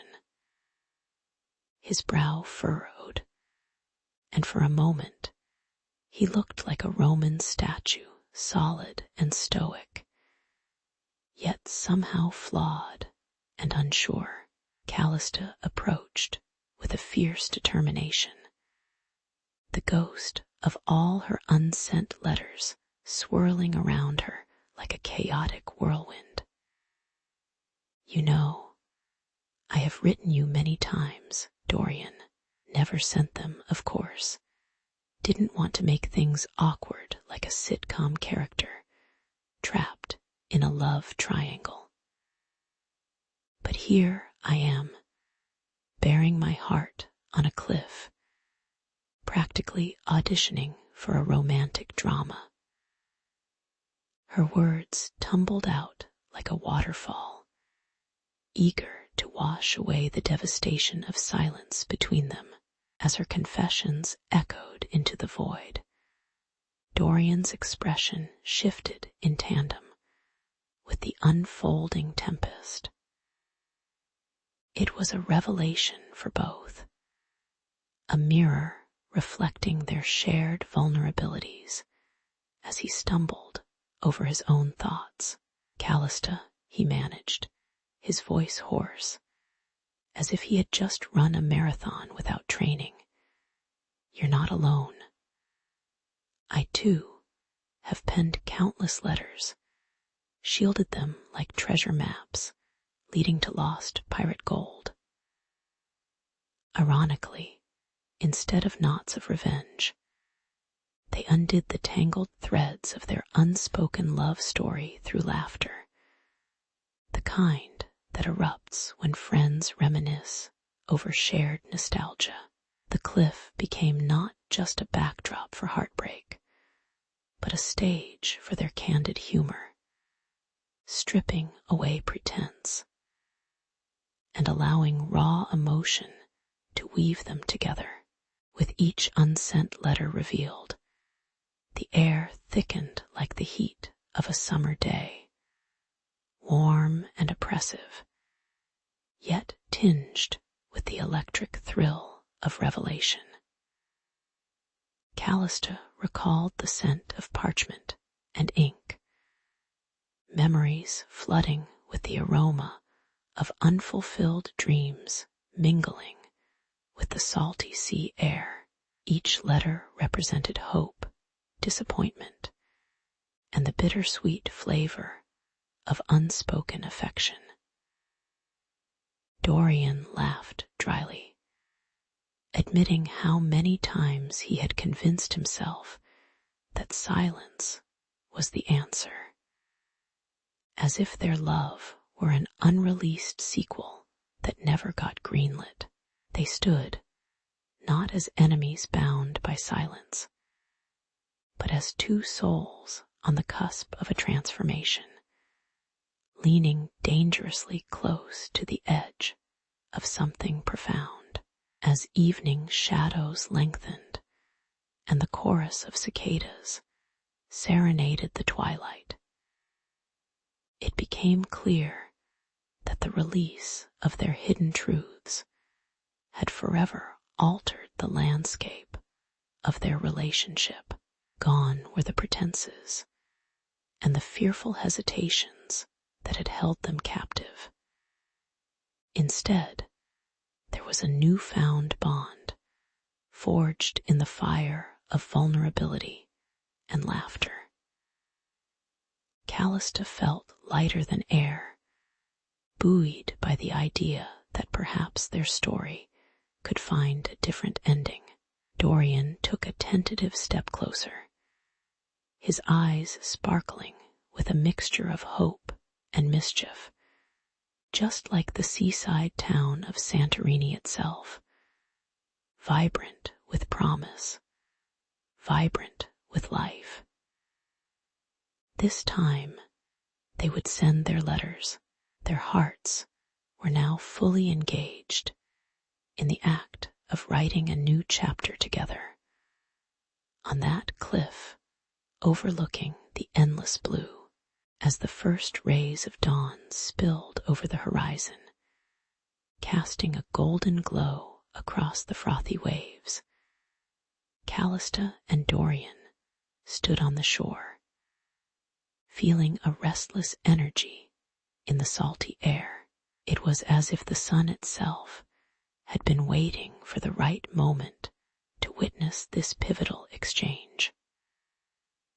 Those letters, meticulously penned, yet never sent, now felt like vessels of unspoken desires, floating around them like ghostly whispers from the past. The ocean danced playfully, urging them to stop holding back like reluctant teenagers at their first school dance. With hearts pounding like drums, they decided it was time to transform those unsent messages into something more tangible, vows of love that would echo across the ages, like an ancient ballad waiting to be sung. In that thrilling moment, fear receded like a receding tide, leaving behind the glistening sand of courage beneath their feet. Callista's cheeks flushed with a pink hue that matched the sky's awakening colors as she looked into Dorian's emerald eyes, which sparkled with newfound hope. The weight of unexpressed feelings tumbled off their shoulders like forgotten burdens, leaving room for passionate dreams and silly laughter to fill the air. After all, their lives had not been scripted by the latest rom-com. They were two beautifully flawed humans navigating a messy world with overlapping stories, a bit like an indie film with a shoestring budget. The irony of years spent in silence suddenly seemed far less tragic as they stood ready to pen a new chapter together, full of messy sentiments and vibrant colors, with the sun warming their backs and the scent of salt and freedom swirling around them. Callista grabbed Dorian's hand, grinning from ear to ear. "Let's declare our love, shall we? Not with fancy ribbons and flowers, but with words as raw as these shores," she proclaimed, her voice ringing with a playful defiance. Dorian, ever the romantic, stubbornly clinging to his reserved nature, couldn't help but chuckle at her fiery enthusiasm. The moment felt like the last scene in a gripping novel, where the protagonists finally unite after countless near misses and misunderstandings, only for the dramatic twist to be revealed via unforeseen revelations. They drew in close, as if to shield their hearts from the vulnerability of the moment, ready to exchange not just words, but promises spilling forth from the depths of their souls. As they spoke their vows, their voices rose and fell like waves crashing upon the shore, each promise a pebble lodged in the forever changing tides of life. They vowed not just to love, but to embrace the awkwardness that comes with every shared meal, every silent car ride when the office plays in the background, and every unintentional jab at each other's favorite movie choices. The irony was delicious. In a world obsessed with perfection, they found beauty in being gloriously imperfect together. Laughter intertwined with tears as they acknowledged their flaws. After all, Callista often forgot to water her plants, and Dorian had a tendency to leave dirty socks lying around like stray puppies. But amidst the quirks, they felt a sense of liberation, freedom not just to love, but to love loudly and boldly, unapologetically allowing their quirkiness to shine. As their voices faded, the sun fully ascended, illuminating not only the ocean, but the hearts of those who happened to witness this profound moment. Friends and strangers alike, drawn to the shoreline by the shimmering spectacle, felt compelled to reflect on their own unsent messages. In that spontaneous gathering, laughter erupted as stories flowed of long-lost loves, heartbreaks, and the hilarity of times when one couldn't muster the courage to say, "I love you." Inspired by the impromptu display of affection, others began to share their own sentiments, turning the beach into an improvised open mic. The fragrance of sea salt mingled with the fresh scent of newfound hope. From that day forward, every sunset along that shore reverberated with the echoes of declarations made, a reminder that love, much like the waves, should never be left unsaid. In the heart of the kingdom of Eldoria, where sun-kissed valleys rolled into shadowy forests, two noble houses simmered with ancient hatred. The air, thick with tension, crackled as if it were waiting for a storm. Amidst this brewing chaos, Lady Alara, her auburn hair cascading like autumn leaves, and Sir Cedric, dashing and earnest, found solace beneath the venerable branches of the ancient willow by the border. Here, their clandestine meetings bloomed like wildflowers through cracks in stone. They shared dreams laced with laughter, whispers filled with sweet nothings, and the pungent scent of freshly fallen leaves, each breath a soft challenge to the enmity surrounding them. If only the world around them could understand, perhaps things wouldn't be so dramatically Shakespearean in their tragic irony. Each stolen moment became a deliciously reckless gamble with fate, and Alara could not help but feel the intoxicating thrill of rebellion bubbling in her veins.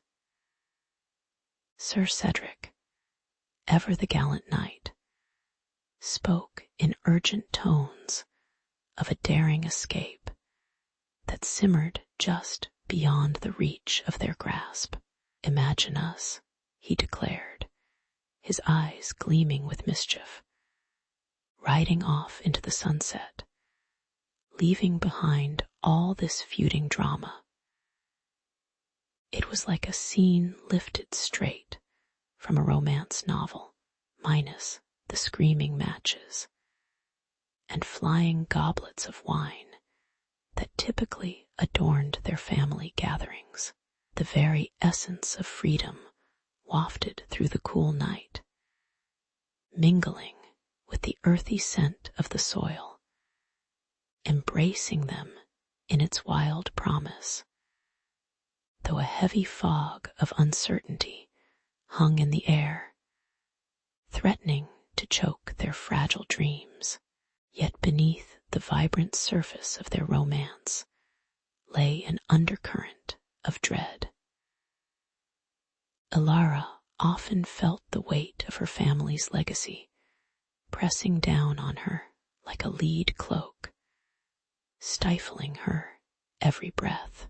The tension often burst forth with a jangling cacophony, reminiscent of a rock band tuning up before a concert, chaotic, dissonant, and full of potential.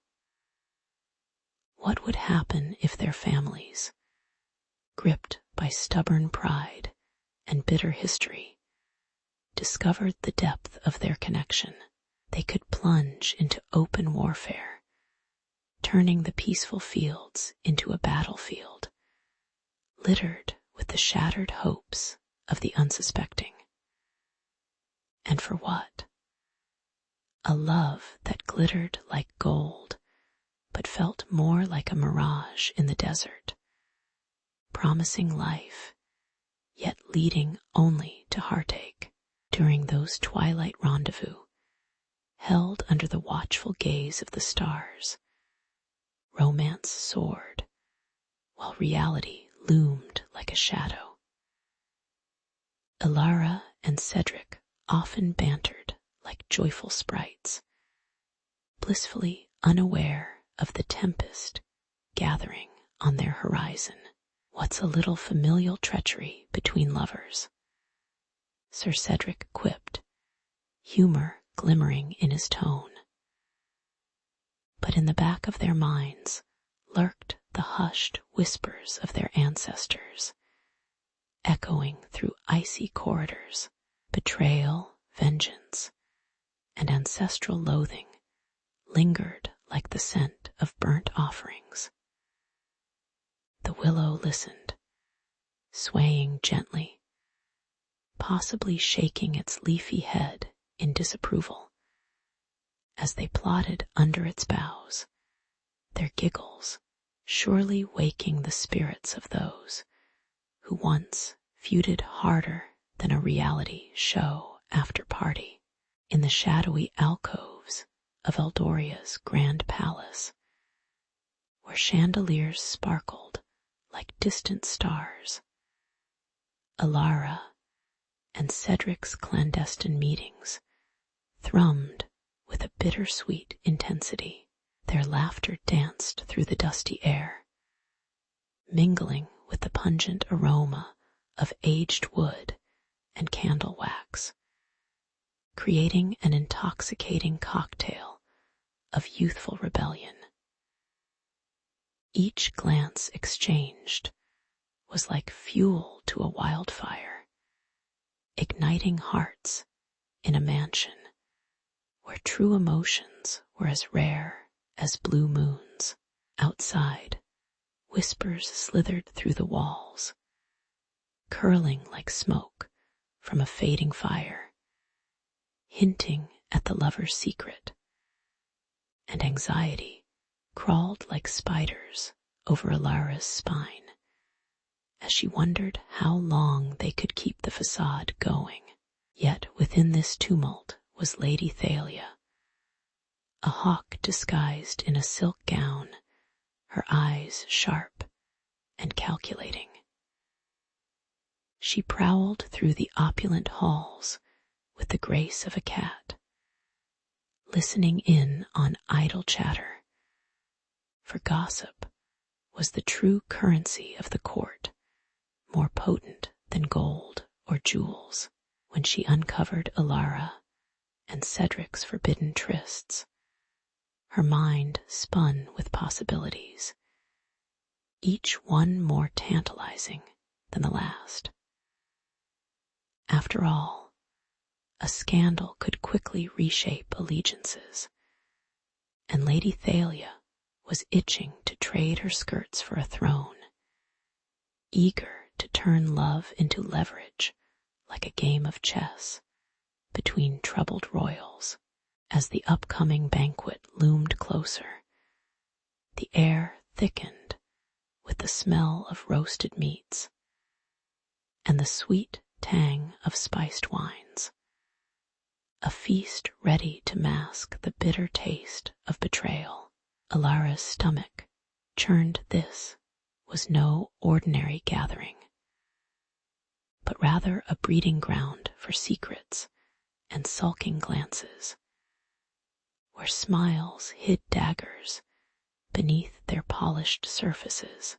Safety felt like a distant memory, and each step she took felt heavier, as if she were wearing a cloak woven from worries and dread. With every note of the symphony playing on the banquet day, her heart pounded a percussion of panic and hope, the rhythm dancing between the threat of exposure and the ecstasy of forbidden love.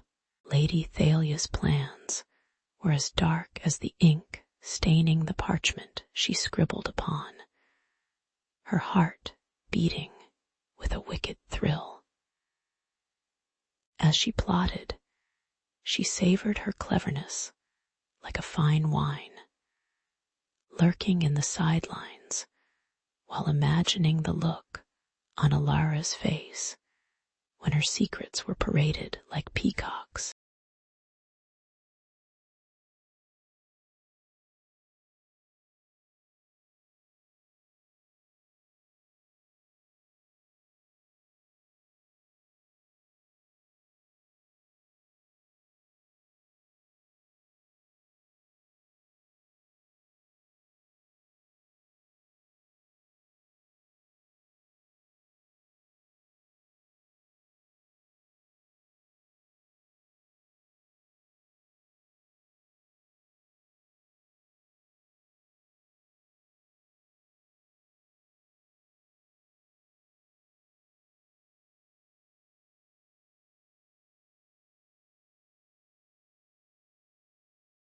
Shapes. The flickering torches, casting shadows of dancing specters that pranced on the walls, mirroring the heartbeats of its nervous guests. Alara felt as though she was wrapped in a cocoon of anxiety, every laugh echoing a warning, every toast sealing her fate. The air vibrated with chatter, but beneath it lingered an undercurrent of anticipation, like everyone was waiting for the other shoe to drop. As Lady Thalia prepared to unleash her plans, the room buzzed with potential disaster. Little did they know that love, even forbidden, was a fierce guardian, ready to fight back against the storm threatening to drown them all.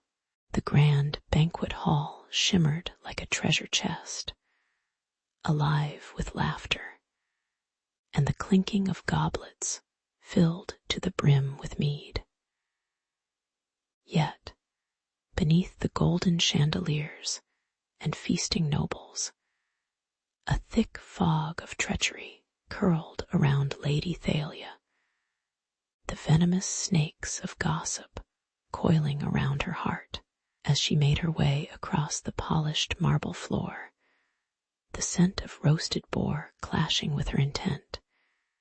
She was a storm brewing, ready to unleash chaos. With a wicked grin, she lunged forward and declared to all that the lovely Alara and the dashing Cedric were entangled in a scandalous affair. Caught between the silk sheets of love and the cold steel of betrayal, gasps erupted like cannon fire, and the air crackled with scandal as the nervous laughter of the banquet turned to the ominous murmuring of impending conflict. It was a tale worthy of the bards, except this one had the potential to spill blood rather than ink onto parchment. As the revelation fell like a heavy anvil, fury ignited in the eyes of their fathers, who had sat alongside each other just moments ago, sharing jovial anecdotes over ornate platters of food. The tension surged through the hall like a flash flood, drowning out the clamor of merriment and igniting the flames of warfare. Steel mace raised high, Lord Magnus, Alara's father, narrowed his gaze, puffing his chest like a furious bull. Behind him, nobles exchanged glances that spoke volumes, a rogue's thirst for vengeance mixed with fresh anticipation for bloodshed. Meanwhile, Cedric's heart raced faster than a runaway horse as he stood, caught between two worlds, one that whispered sweet promises of love, and the other invoking the heavy weight of honor and retribution. A time machine couldn't reverse this kind of calamity. The stage was set, and the players were primed for disaster. Through the mix of horrified gasps and angry whispers, Alara clung tightly to her father, her voice trembling like a freshly caught bird. "Please, father, we can't let this escalate into war," she pleaded, her eyes glistening with a mix of fear and desperation. The scent of spiced wine filled her nostrils, clashing with the bitter taste of impending doom. She felt the weight of every pleading gaze upon her, as if their stares formed chains binding her to the ground. But Lord Magnus, his heart hardened by pride and rage, merely shook his head, for in his world, betrayal was a crime more heinous than murder itself. Who knew that a mere slip of the tongue had the power to unleash the hounds of chaos? Not Alara, who stood there feeling as small as a pearl in an ocean deep with treachery. Amidst the clamor, the resolve in Cedric grew like a seed sprouting through concrete against all odds. He would not let love die without a fight. Struggling with the weight on his conscience, he took a deep breath, tasting the pungent aroma of anger and despair that suffused the air. He drew his sword, the blade glinting menacingly as it cut through the murmur of disbelief. He turned, not just to defend his love for Alara, but also his identity as a knight who could not let fear rule his heart. The assembled warriors tensed, shouting and bickering like children on a playground, their swords gleaming in the light, ready for the clash that could rewrite their destinies in crimson ink. Oh, how passion inspired the bold and made fools of them all.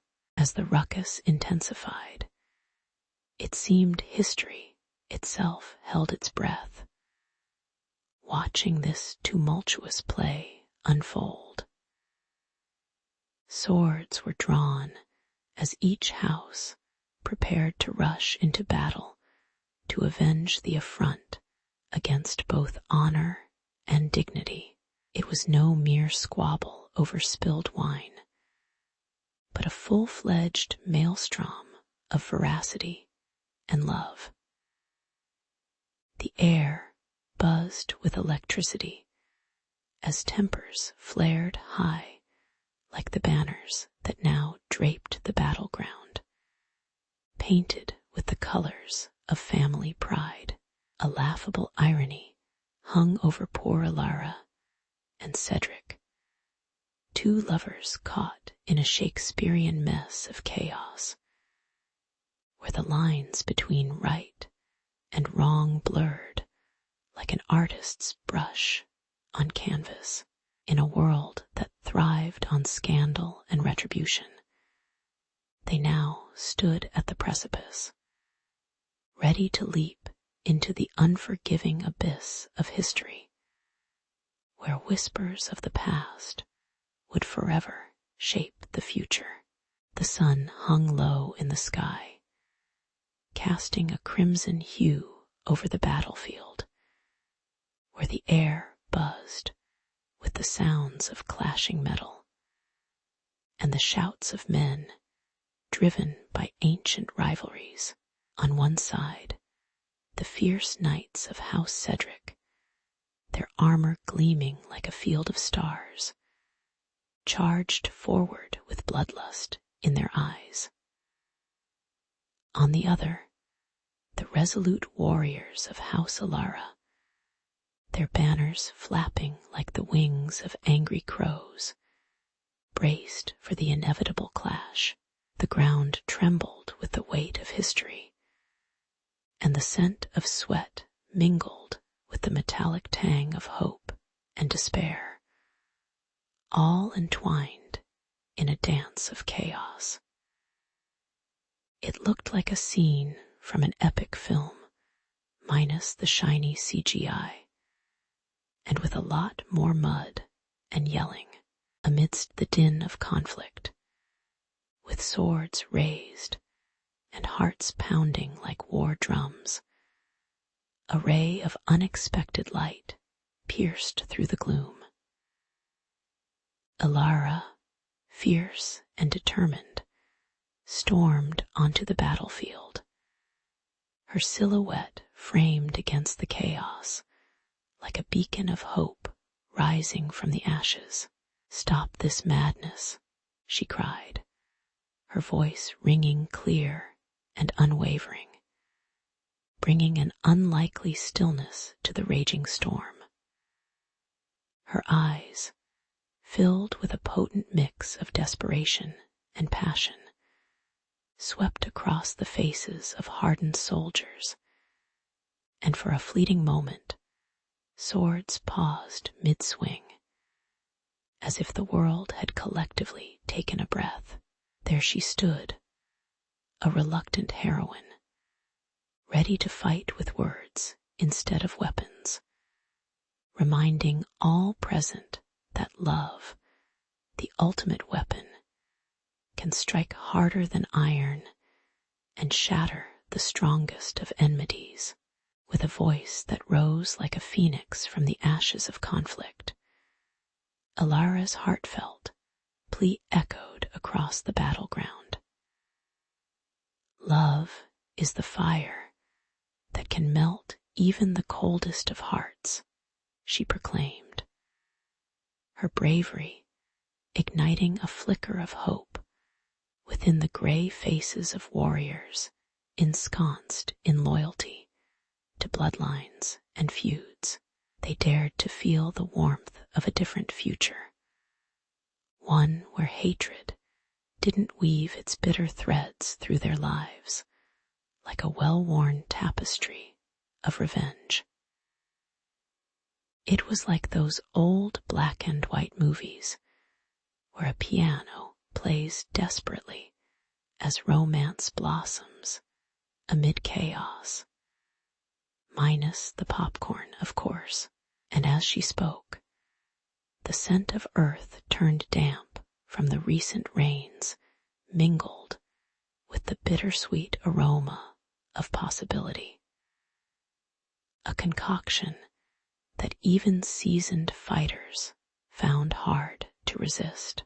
For the first time, Elara's words hung in the air, thick like the fog rolling in after a storm, casting a spell of uncertainty over the battlefield. Men of both houses glanced at one another, suspicion flickering in their eyes, now tempered with a glimmer of hope. Was it really possible that love could banish the demons of hatred?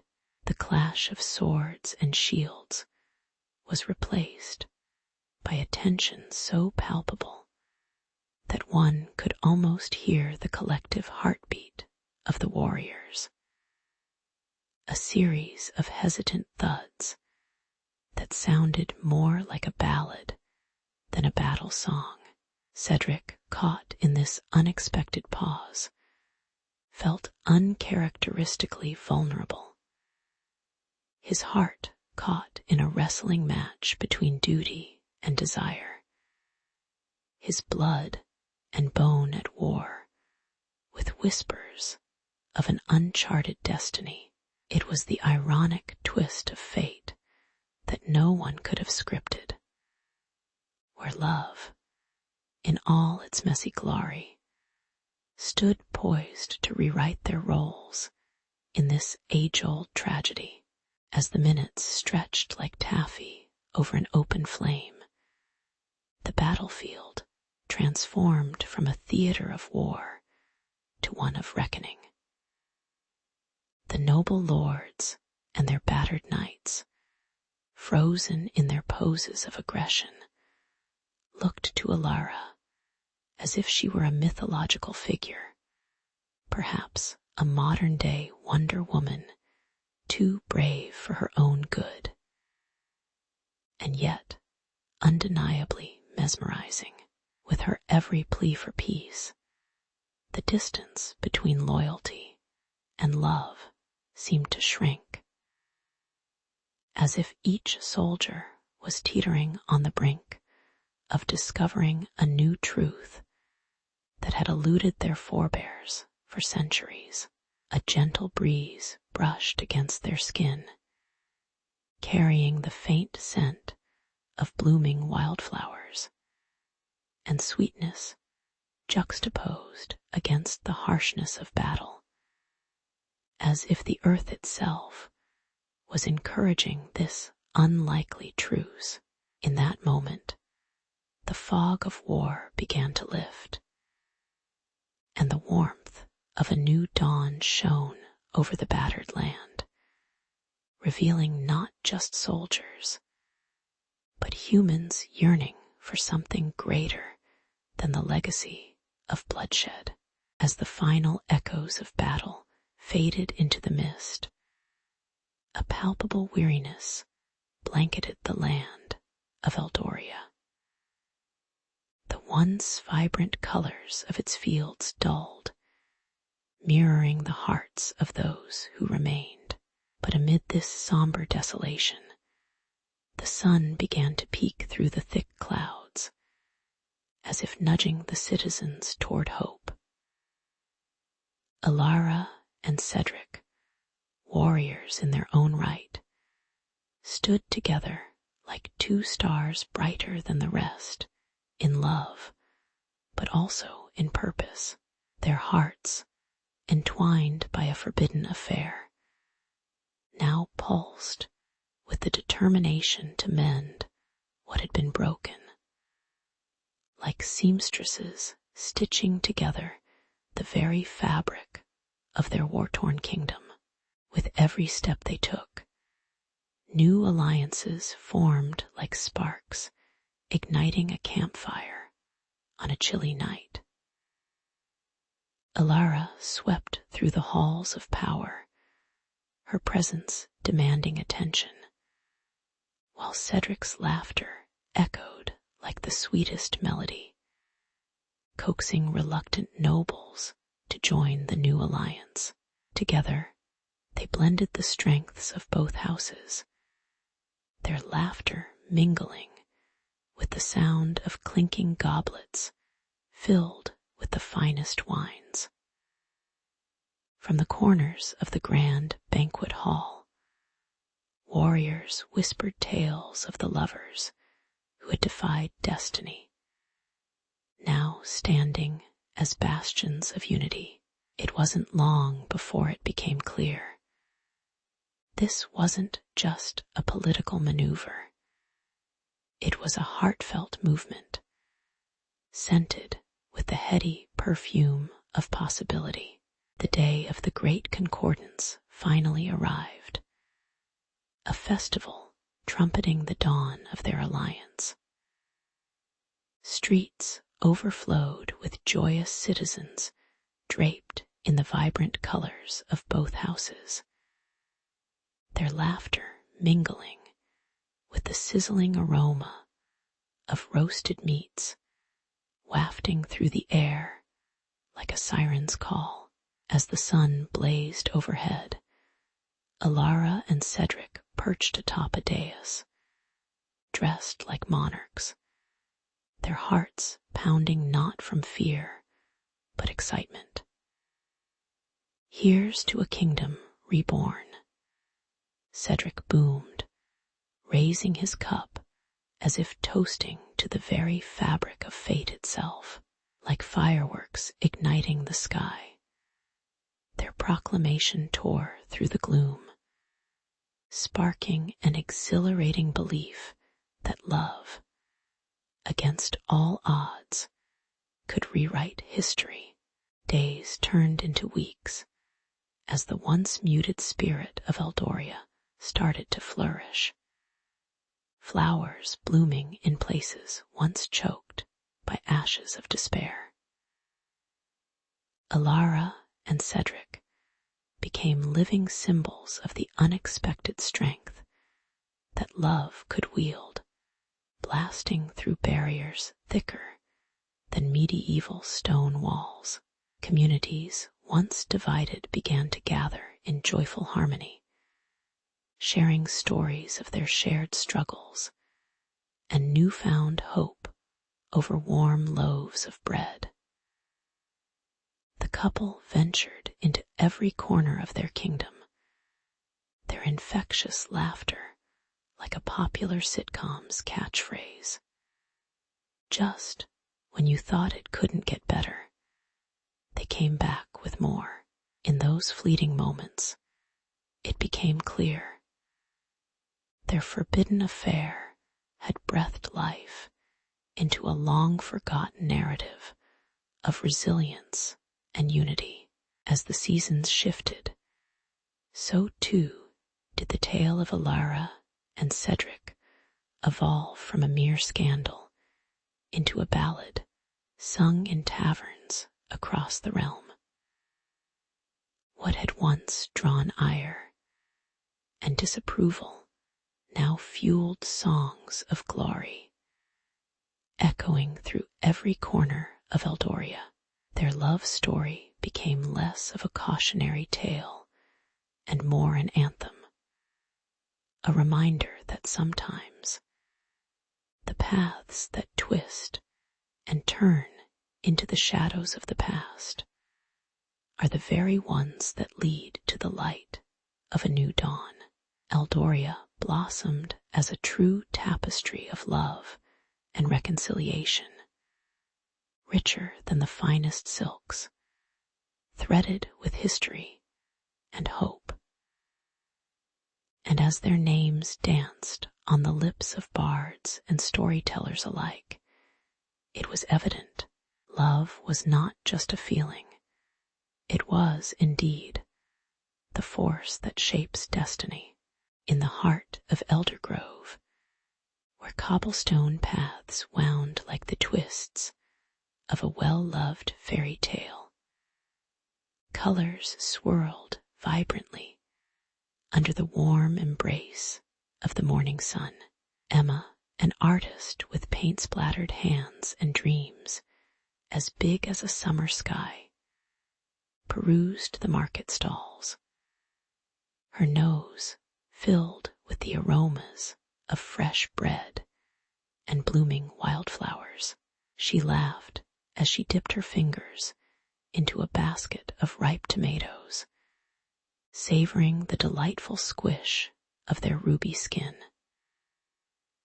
It was then that her eyes met Nathan's, a solitary figure standing by the poetry stall, his hands stuffed deep into the pockets of a threadbare coat, like a character out of a classic novel who had just wandered off the pages of his own story. The corner of his mouth twitched as if he were contemplating a joke no one else had the privilege to hear, filling the space between them with an air of curiosity and mischief, much like the surprise twist at the end of a rom-com. Their first conversation unfolded like a well-crafted sonnet, full of rhythm and unspoken promises. Amidst the cacophony of merchants shouting about ripe produce and the clatter of horse-drawn carriages, Emma and Nathan discovered a shared passion for the whimsical. They bantered about the absurdity of the mundane, how the village could make a salad feel like an epic poem, and shared secrets about their dreams of leaving Eldergrove to chase starlit aspirations. Charlie Chaplin would have found their laughter infectious. It was the kind of joy that echoed through the market, inviting others to momentarily catch a glimpse of their spark. But just as their vibrancy gained momentum, an invisible weight lingered, a shadow that silently reminded them of what they had lost in previous romances, as if past heartbreaks were lurking just behind the apples, waiting to spoil this blossoming delight. Yet every great love story hinges on obstacles, and Elder Grove was no different. Emma, vibrant and bright like a fresh canvas, faced the expectations of her family, well-meaning, but suffocatingly traditional, wanting her to settle with a match that made logical sense rather than one that sparked joy. Nathan, on the other hand, bore the scars of unfulfilled dreams and a previous relationship that left him shy as a cat in a room full of rockers. As they exchanged more fleeting glances and half-smiles, their budding connection was marred by nagging worries and the unwelcome whispers of doubt. The harsh irony tickled the back of Nathan's mind. He had penned poems for love, but was terrified of experiencing it again, almost like being cast as a leading actor in a romantic flick, only to realize all the scenes were ad-lib. Ah, love, that glorious double-edged sword, cutting deep while promising paradise on the other side. One evening, during a community art show that showcased Emma's flamboyant paintings and Nathan's haunting poems, their shared awkwardness reached its peak. They stood opposite one another, amidst swirling colors and abstract shapes, their hearts performing a delicate dance of hesitation. Emma felt her fingers twitch, itching to reach for Nathan's hand as they admired her art bold, chaotic, much like her life lately. Yet fear kept her rooted like an oak tree, refusing to budge in a storm. Meanwhile, Nathan attempted to appear nonchalant. One foot tapped nervously, as if it had a separate agenda entirely. Irony dripped as the crowd around them reveled in the warmth of artistic expression, while the two of them stood frozen, each wishing to break free from their pasts and forge something new, all the while pretending to be just another set of observers, savoring in silent agony. As dusk settled over Elder Grove, painting the world in hues of lavender and gold, Emma and Nathan found themselves alone for a fleeting moment, hearts racing, minds cluttered with what-ifs and maybes. The night air was thick with the scent of freshly paved earth and blooming jasmine, laying down a blanket of comfort that urged them to leap into the unknown. In a quiet, almost reverential tone, Nathan shared a line from his recent work that was imbued with hope, the promise of love, tangled yet beautiful, like a winding root seeking light. Emma, taken with both his words and the softness of the moment, discovered the joy of vulnerability wrapped in honesty. Yet, as emotions swelled, the looming specter of their fears and societal expectations seemed to whisper just outside their fragile haven, casting a shadow that warned them even blossoming romances must weather the storm before they can face the sun. In the quaint town of Willowbrook, as the early evening sun dipped below the horizon, casting soft hues of orange and lavender over cobblestone streets, Emma and Nathan found solace in one another's company. Their laughter danced across the air like a gentle breeze, but beneath the surface lay a tempest of shared heartache. They settled beneath the sprawling branches of an ancient oak, its leaves whispering secrets that echoed their own burdens. Emma, her fingers nervously toying with the frayed edge of her sleeve, bravely bared her soul, the betrayal of a love that burned too bright, yet left her cold, like the remnants of a once vibrant fire cooling in the dark.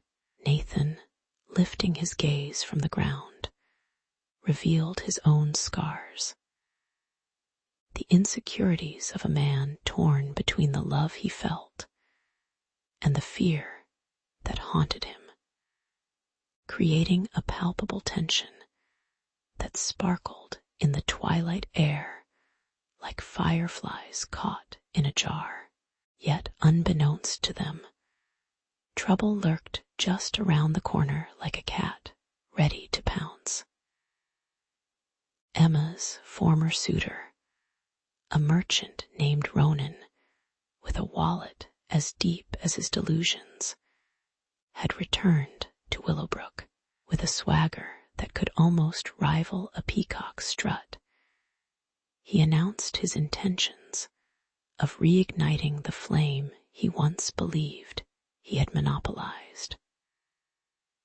The townsfolk gossiped behind closed doors, their voices a chorus of clucking hens predicting calamity, while Emma's heart skipped at the sight of him.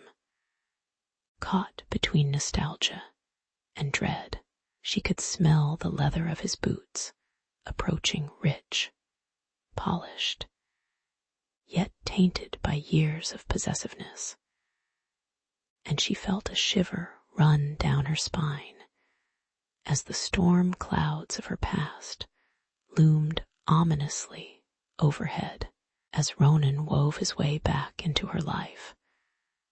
A thick, murky jealousy began to squirm in Nathan's chest, constricting like an ill-fitting shirt.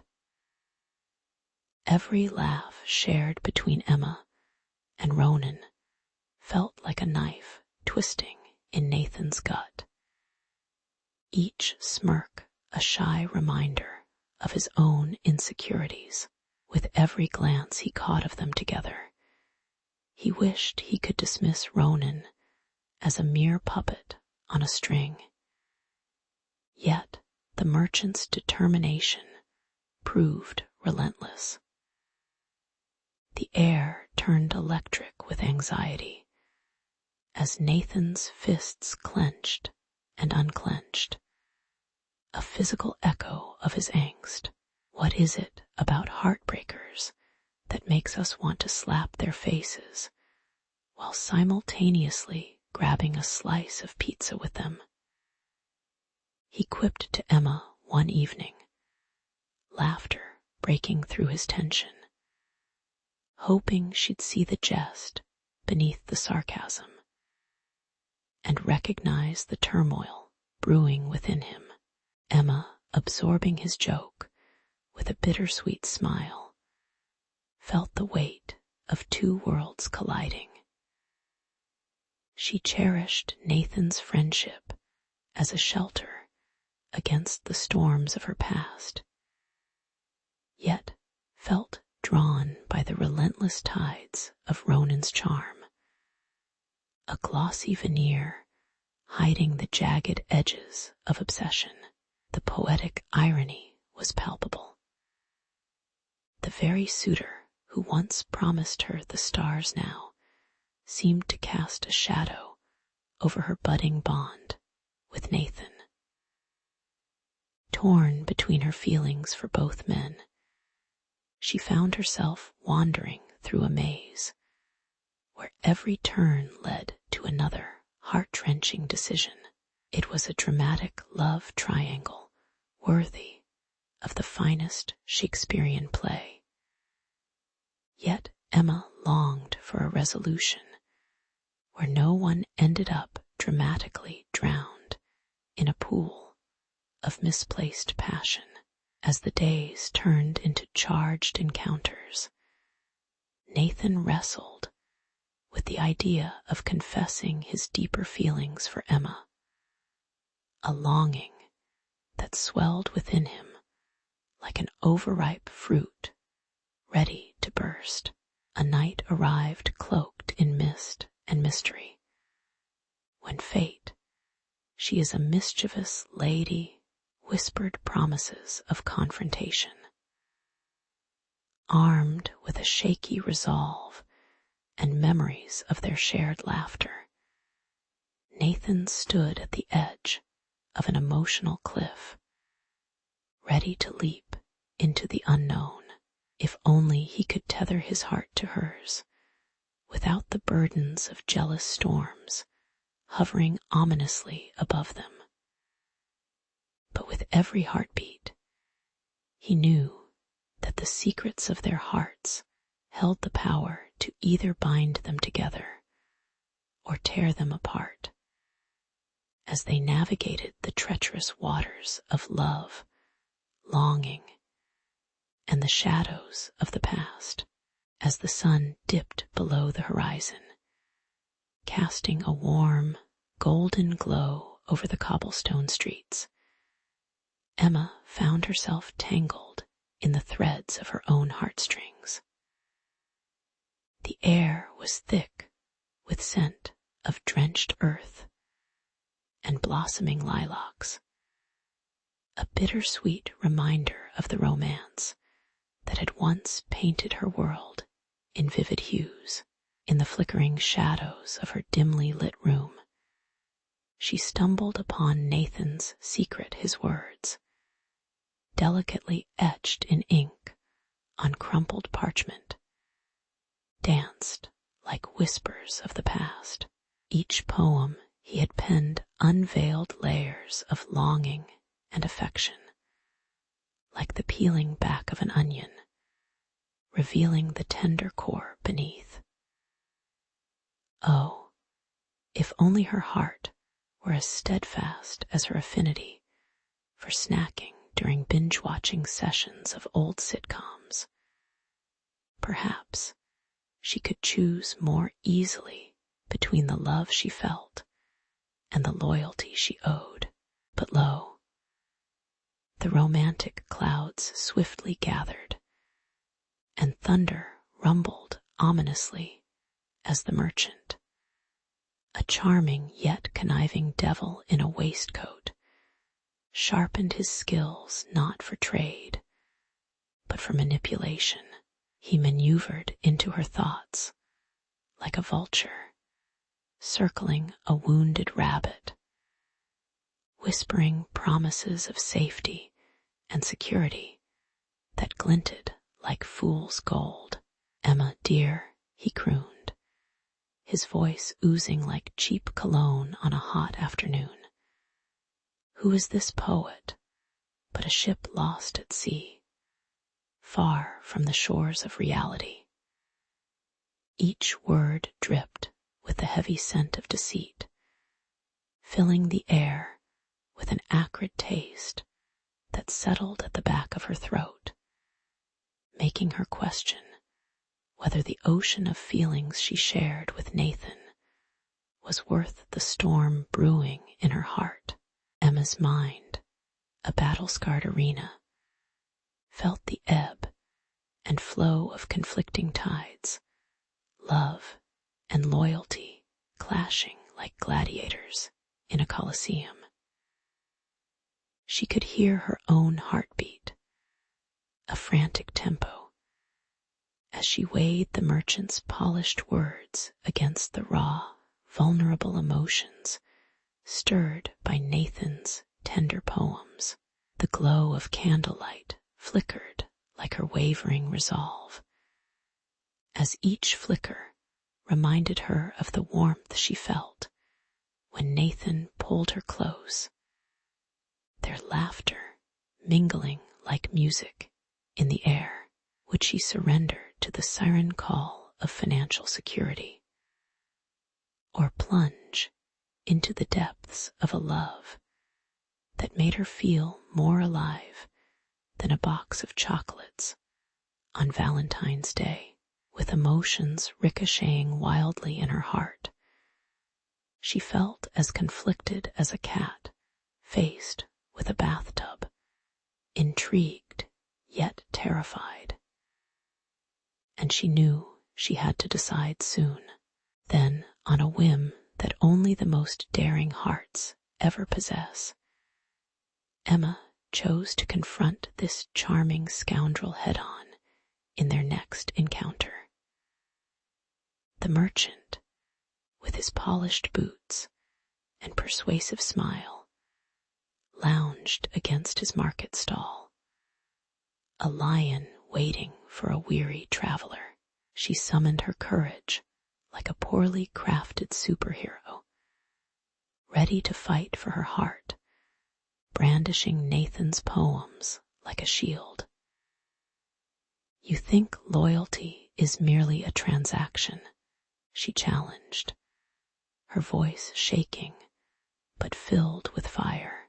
The air crackled with tension, the scent of roasted chestnuts wafting from nearby stalls mingling with the anticipation of an impending storm. And as she stood firm, she felt an exhilarating rush, like a plot twist in her favorite drama series. But then came the irony, oh sweet irony. Just as Emma prepared to stake her claim for love, the unexpected tide rose up beneath her, rocking her steadfast boat of conviction. The merchant, sensing defeat, unleashed his last desperate ploy, revealing a surprising twist that made her stomach drop like a bad roller coaster ride. "Betrayal can be sweetened, my dear," he grinned, revealing teeth that sparkled too bright in the fading light. "But it comes with a price." As truth collided with deceit, and devotion with self-preservation, Emma knew she stood at a critical crossroads, caught in the tangled web of her heart between a beautiful poet's words and the gilded cage the merchant offered. And as she faced this tangled mess of emotions, she realized suddenly that love and life were as complex and unpredictable as the tides themselves, pulling her deeper into the depths of passion and peril. The village square buzzed with energy, a kaleidoscope of vibrant stalls and laughter that filled the air like candy floss at a fair. Underneath a canopy of twinkling lanterns, Nathan stood, heart pounding like a drumline, ready to pour the depths of his soul into a poem. As he began reciting, his voice, rich and warm like a freshly baked loaf of bread, echoed off the cobblestones, declaring his love for Emma. The crowd, a collection of villagers with painted smiles and curious eyes, leaned closer, Caught between anticipation and the spice of gossip, Nathan's words flew like sparrows, weaving sweet images of stolen glances and secret dreams that enveloped Emma like the sweetest scent of wildflowers on a summer's day, wrapping her in a soft, romantic haze. But just as the air became thick with hope, and the scent of blooming roses, like a thunderstorm crashing a sunny picnic, the merchant emerged, towering and glowering, with a face carved from stone. With the sharpness of a bitter winter wind, he confronted Nathan, his voice low and menacing, like a dragon awakening from a long slumber. "What folly is this?" he spat, his disgust palpable in the air, as he dismissed Nathan's heartfelt verse with a scoff, as if it were a ball of lint stuck to his boot. The crowd, once enveloped in romantic euphoria, now felt the icy chill of tension, heavy like the weight of an anvil. This was not just a competition of words. This was a clash of worlds, the ferocious winds of despair swirling like a wild tempest around them. Emma stood frozen, her heart pounding like that of a nervous teenager on prom night, as the two men glared at each other like lions sizing up their prey. The heat in her cheeks was reminiscent of biting into a scorching pepper, mixed with the thrill of being on a roller coaster she wasn't sure she wanted to ride. A tempest of emotions cascaded through her, swirling around her like leaves caught in a gusty autumn wind. Here was Nathan, vibrant and alive, his passion igniting the very air between them. And then there was the merchant, with his comfortable, yet suffocating embrace, like a cozy blanket that had turned stale and worn. The dichotomy struck her with painful clarity.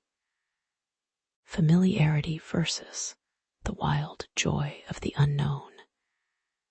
And she felt as if she were balancing on the edge of a cliff, peering down into the exhilarating abyss below. With the crowds murmuring like a restless sea, Emma faced her reckoning, a decision looming like a monster under her bed. Could she truly abandon the merchant, whose life offered stability wrapped in gilded chains? A snicker escaped her lips at the thought of herself as the heroine of a rom-com, caught between the brooding artist and the rugged businessman, with a cliffhanger that could rival any Hollywood film. Her heart thrummed with the pulse of possibilities, igniting her spirit as if her very soul had been doused in gasoline and set ablaze. But stepping into the light of Nathan's world required a bravery that felt both exhilarating and terrifying, like being propelled from a plane without a parachute. There was only one way to find out if she could fly. As the confrontation escalated, Nathan's passion bubbled over like a pot of boiling stew, while the merchant's resolve solidified like concrete hardening underfoot. Emma watched the scenario unfold, a surreal ballet of emotions pirouetting before her very eyes. Finally, with a heart racing like a racehorse bursting from the gate, she took a deep breath, feeling the primal urge to break free from the bonds of expectation. It was in that moment, amidst the murmurings of the crowd and the cacophony of clashing desires, that she made her choice like a warrior wielding a sword of truth. With a fierce glint in her eye, she stepped forward, ready to embrace the exhilarating leap into the unpredictable world of love with Nathan, letting the whisper of fate guide her into the embrace of an uncertain but thrilling new chapter. The aftermath of the festival hung in the air like the sweet scent of roasted chestnuts, mingled with the faint echoes of laughter that still danced in the village square. Emma stood at a crossroads, quite literally, as she gazed down the narrow paths branching before her, illuminated by the last embers of daylight. Her heart raced like a wild stallion, but not from fear. It was anticipation. She could almost hear the spirited whispers of the villagers as their gossip bubbled under the surface like a pot of boiling soup at a family gathering. They'd seen her with Nathan, the tall, brooding gentleman, with a smile that could light up even the darkest corners of her heart. And they wondered, would she dare to pursue this stirring love, or fall prey to the merchant's well-tailored charm? The choice had never felt so weighty, and yet here she stood, ready to embrace her destiny. As if summoned by her inner turmoil, the merchant approached, his silken cloak brushing against the cobblestones with each arrogant step.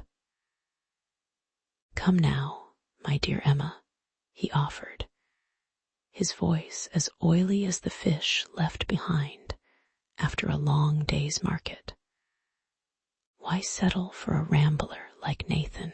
With me, you will want for nothing." Oh, the audacity.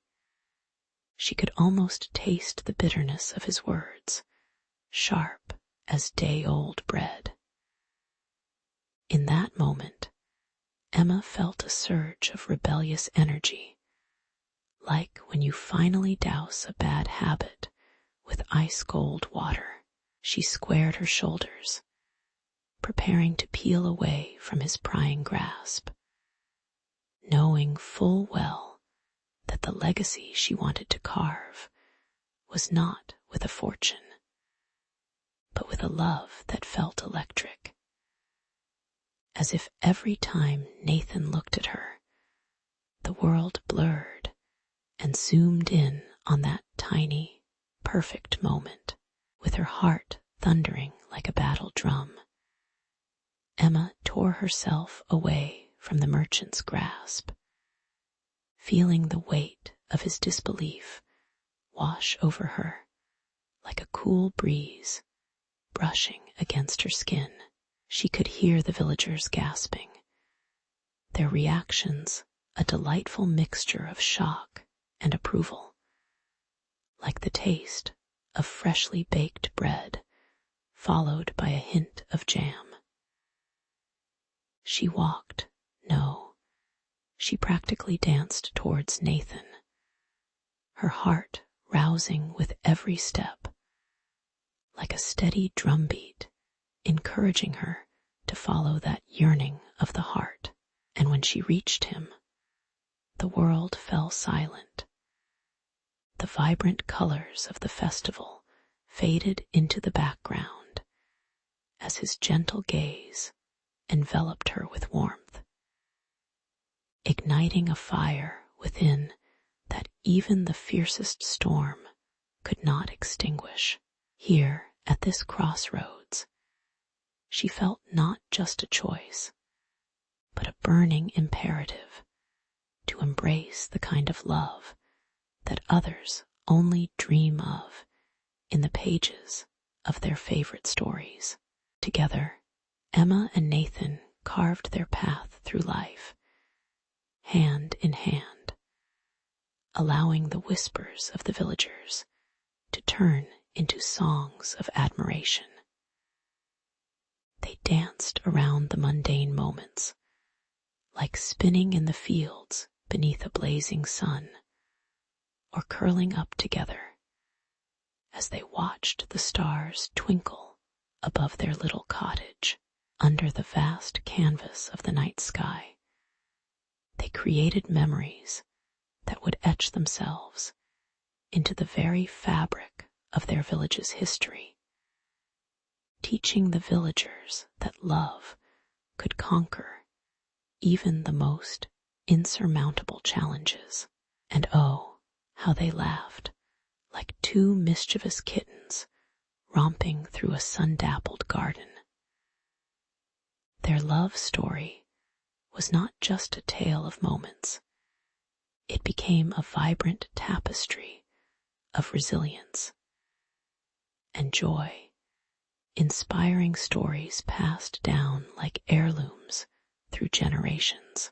As time went on, the legacy of Emma and Nathan flourished and became the stuff of legend, much like the enduring tales of heroes and heroines twinkling through the ages. They were the embodiment of true love, echoing through the rambling streets and dusty corners of their village, reminding everyone that love does not merely survive, it thrives. Each stolen glance, tender touch, and shared laugh was a ripple in the fabric of time, teaching the villagers that life would hurl challenges like a relentless wind. But true love could stand tall, unyielding, even in the tempest's eye. The stories morphed into a folklore with a figurative wink, each retelling embellished with humor and a dash of melodrama, ensuring that the essence of that love was never lost. Generations later, their tale would elicit both laughter and sighs, proving that a love like no other could indeed conquer all, leaving indelible footprints on hearts, much like Nathan and Emma's footprints across the fields of their youth. In the quaint village of Eldoria, where the cobblestone streets twisted like the tales of oldie, a love story brewed beneath the shadowy gaze of ancient mountains. Here Elias, the humble blacksmith with hands as calloused as a well-worn tome, hammered away at his forge, filling the air with the sizzling sound of metal striking fire. Meanwhile, Lyra, the bright-eyed daughter of Lord Penrose, danced as gracefully as a leaf caught in a whispering breeze, blissfully unaware of the storm brewing between their families. The stark divide between their worlds felt wider than the river that snaked through the village. Yet the secret of their connection sparkled like sunlight on water, unseen, yet profoundly felt. Hidden glances and soft smiles became their weekly rendezvous, igniting a clandestine flame that made them both feel as alive as the crackling embers in Elias' forge. Their secret meetings by the riverbank breathed life into the mundane routine of Eldoria. As they sat on the mossy stones, surrounded by the chatter of singing birds and the shimmering dance of dragonflies. Laughter would spill from their lips like sweet nectar, both delicious and dangerous. Lyra often teased Elias about his soot-streaked cheeks. Jesting, he looked like a raccoon trying to find its way through a coal mine. But beneath the banter lay the truth of her heart. Each secret rendezvous meant stealing precious moments together, where she could brush her fingers against the warmth of his forearm and inhale the intoxicating scent of iron and fire clinging to him like a second skin. In those sacred instances, the weight of social expectations melted away, leaving just Elias and Lyra their dreams, fears, and whispered hopes mingling with the gentle rush of the river's current. Yet the blinkered eyes of Eldoria's villagers loomed like storm clouds overhead, always ready to rain judgment on the unusual pair. The whispers, like a pack of wild geese, would spread faster than a rumor about a dragon sighting Lyra, the noble's daughter, with Elias, the blacksmith. It was a clash akin to that of oil and water, with every disapproving glance aimed at their entwined souls.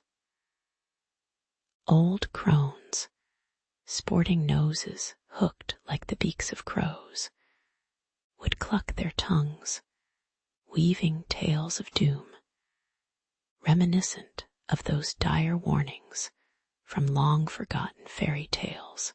But love, that notoriously obstinate creature, thrived in the unlikeliest of places, growing bolder with every clandestine moment shared, defying the odds, much like a certain group of rebels against an overbearing empire.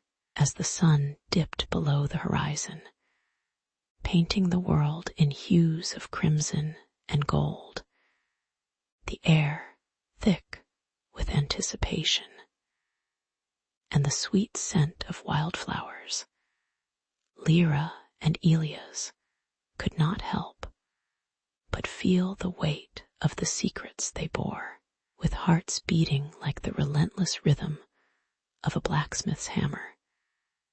They understood their love danced a precarious dance on the edge of discovery.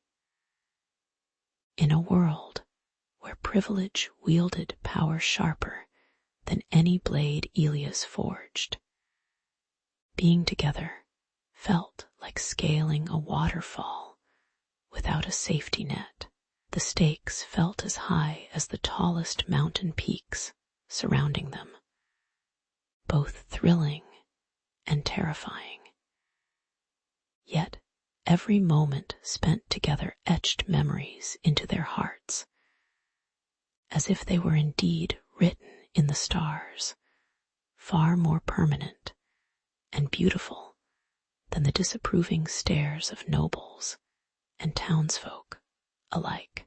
But as twilight deepened, their laughter faded into the whispers of the breeze that wrapped around them like a soft embrace.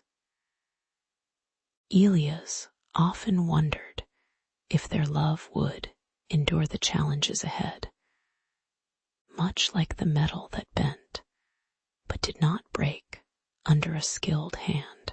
Sporadic meetings felt like stealing candy from a dragon, a rush of excitement tinged with the fear of being caught. Still, there was an undeniable magic in the air, a sweet defiance that tasted like summer rain after a long drought. In the heart of Eldoria, where love teetered on the sharp edge of a secret, Elias and Lyra found solace by the river, holding onto a hope that one day the world would embrace their daring tale, much like the hero and heroine in a classic tale. Against all odds, they would find a way to forge their own destiny together. In the grand estate of Herrick Hall, the air crackled with tension as whispers danced through the gilded halls like mischievous spectres. Lord Herrick, a man whose temper could rival a summer storm, paced the polished wood floors of his chamber, his face a thunderous mask of fury. The mere thought of his daughter Lyra risking her reputation on a union deemed unworthy fueled his rage, the very echo of their laughter turning bittersweet.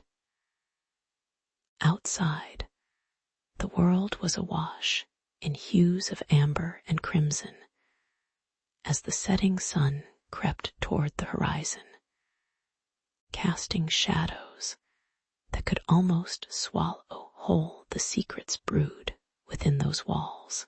Panic-stricken, servants exchanged furtive glances, aware that when Lord Herrick vowed to separate lovers, it was less a threat and more a foregone conclusion, like a poorly scripted soap opera brought to life by the clangor of swords and shattered dreams.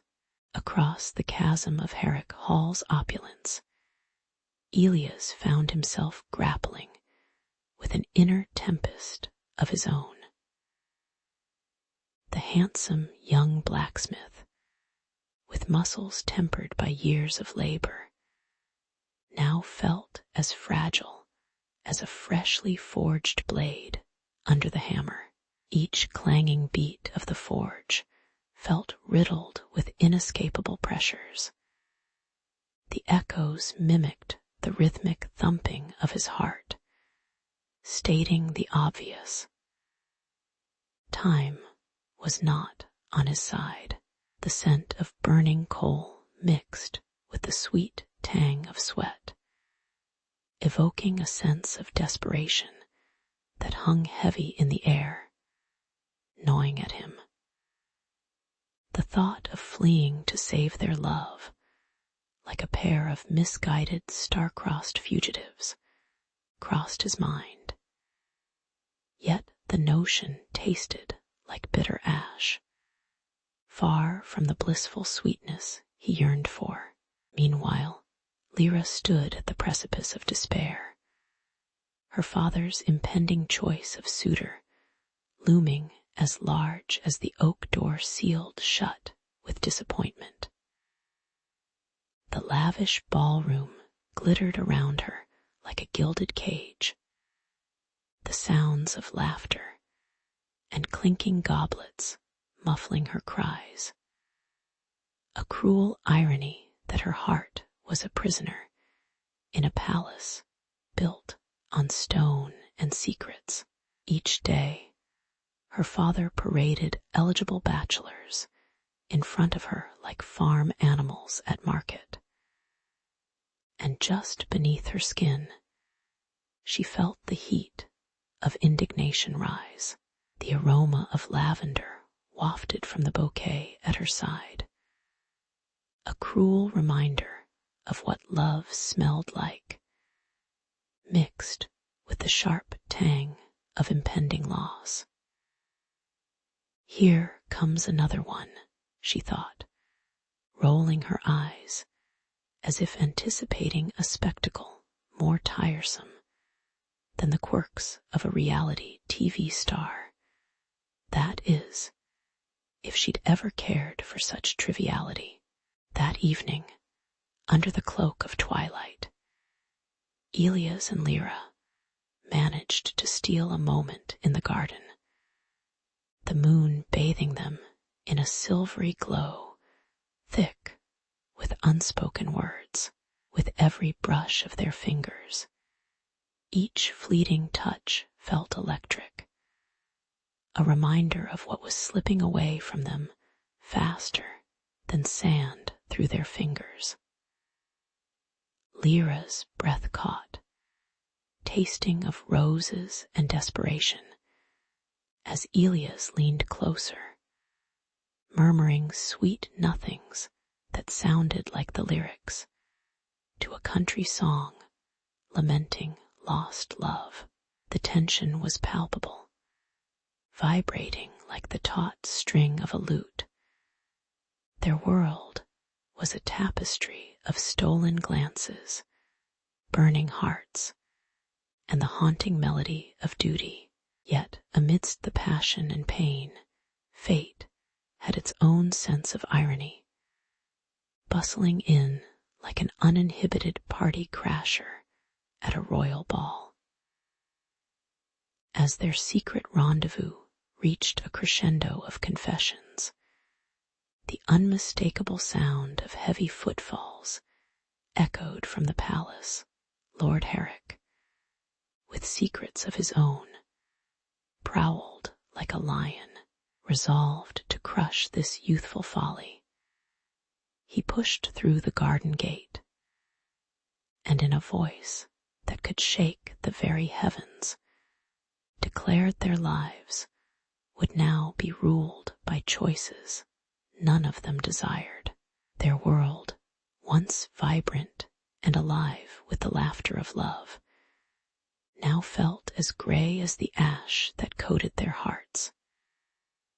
With a flicker of rebellion in her eyes, Lyra grasped Elia's hand, and though the odds were stacked against them like a game of Jenga ready to topple, she vowed to fight, not just for love, but for a life chosen on their terms, sparking a flicker of hope amid the impending darkness. As the sun sank behind the cobbled streets of Eldoria, casting long shadows that entwined like lovers lost in a passionate embrace, Lyra felt the weight of anticipation crushing her chest. The night before her engagement shimmered ominously, like the calm before a storm, with secrets flickering in the air as palpable as the smell of smoke wafting from the bustling tavern on the corner. In the flickering candlelight of her chamber, she brushed her fingers over the delicate engagement ring, a promise of a life to come. Yet her heart whispered of stolen moments shared with Elia's, their late-night rendezvous filled with muffled laughter and breathless glances. Each meeting left her yearning for more, like the last sips of a fine wine that linger on the tongue, sweet yet bitter. For the reality was ever encroaching, and the clock was ticking ominously toward an uncertain future. Elia's stood beneath the grand archway of Lord Herrick's estate, the formidable facade looming over him like a scowling gargoyle. Heart pounding like a war drum, he summoned every ounce of courage, convinced that perhaps, just perhaps, he could win the Lord's favor. He was painfully aware of the weight of that title, like an anchor dragging him into murky depths. A favor to a gentleman's son who dared to court the daughter of wealth and standing. But as he presented his plea, scorn dripped from Herrick's lips like poison, each word slicing through the air, filling Elia's with despair. His future, once resplendent with the glow of possibility, suddenly felt as bleak and barren as a winter's wasteland, torn between passion and the suffocating grip of societal expectations. Both lovers grappled with a choice sharper than any blade. As Elias turned away, defeated and breathless, dark thoughts clawed at the edges of his mind, tempting him with the siren's song of escape. What if love was not meant to be? He wondered, like a hero who found himself at the end of a tragic story. Shadows danced in the corners of his vision as he paced. Breathing in the scent of damp earth mingled with the crisp night air.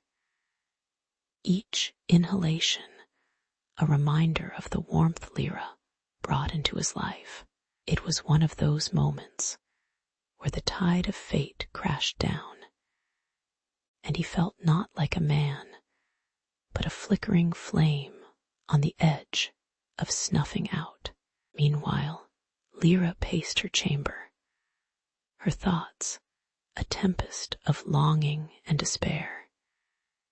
Each step echoing against the cold stone walls like the ticking clock counting down her fate. She could almost hear the distant sound of fate's laughter, mocking her with the cruel irony that she was to marry a man she scarcely knew, while her heart soared for a defiant soul who dared to challenge the world around them. In the agonizing silence, she imagined the taste of freedom, bittersweet yet intoxicating, like dark chocolate melting on her tongue. But in the pit of her stomach, dread fermented as she fleetingly grasped the reality society's whispers were wolves closing in around them, urging her to make a choice that could lead to heartbreak or heartache. In that charged moment, amidst the cacophony of clinking goblets and muffled laughter from the engaged festivities below, Lyra and Elias faced the unfathomable weight of potential loss. Noses pressed against the glass of a painful decision.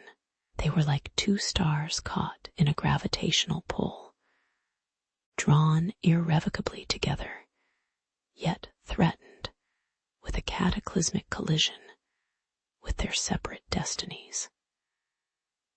Reality bore down on them, a visceral awareness that love could both liberate and imprison, each holding a mirror reflecting the other's fears.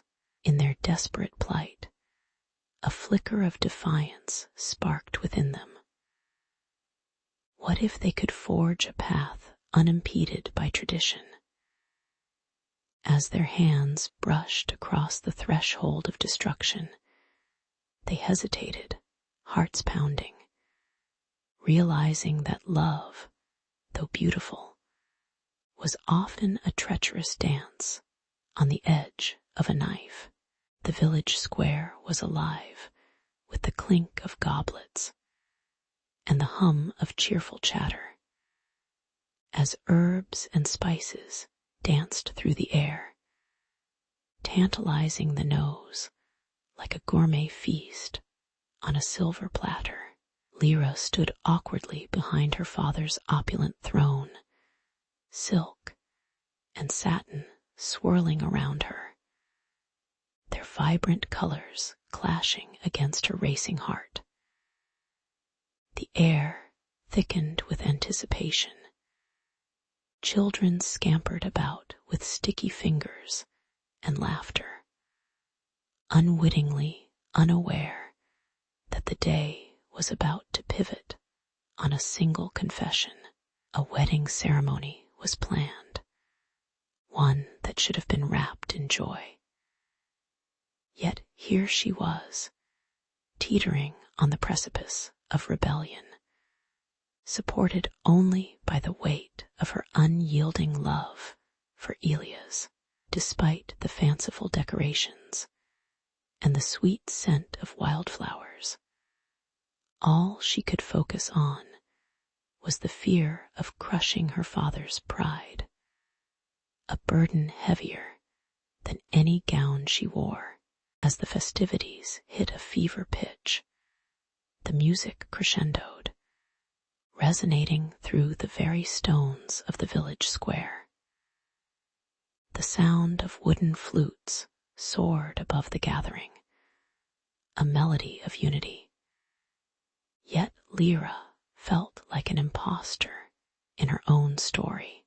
Suddenly, her breath hitched.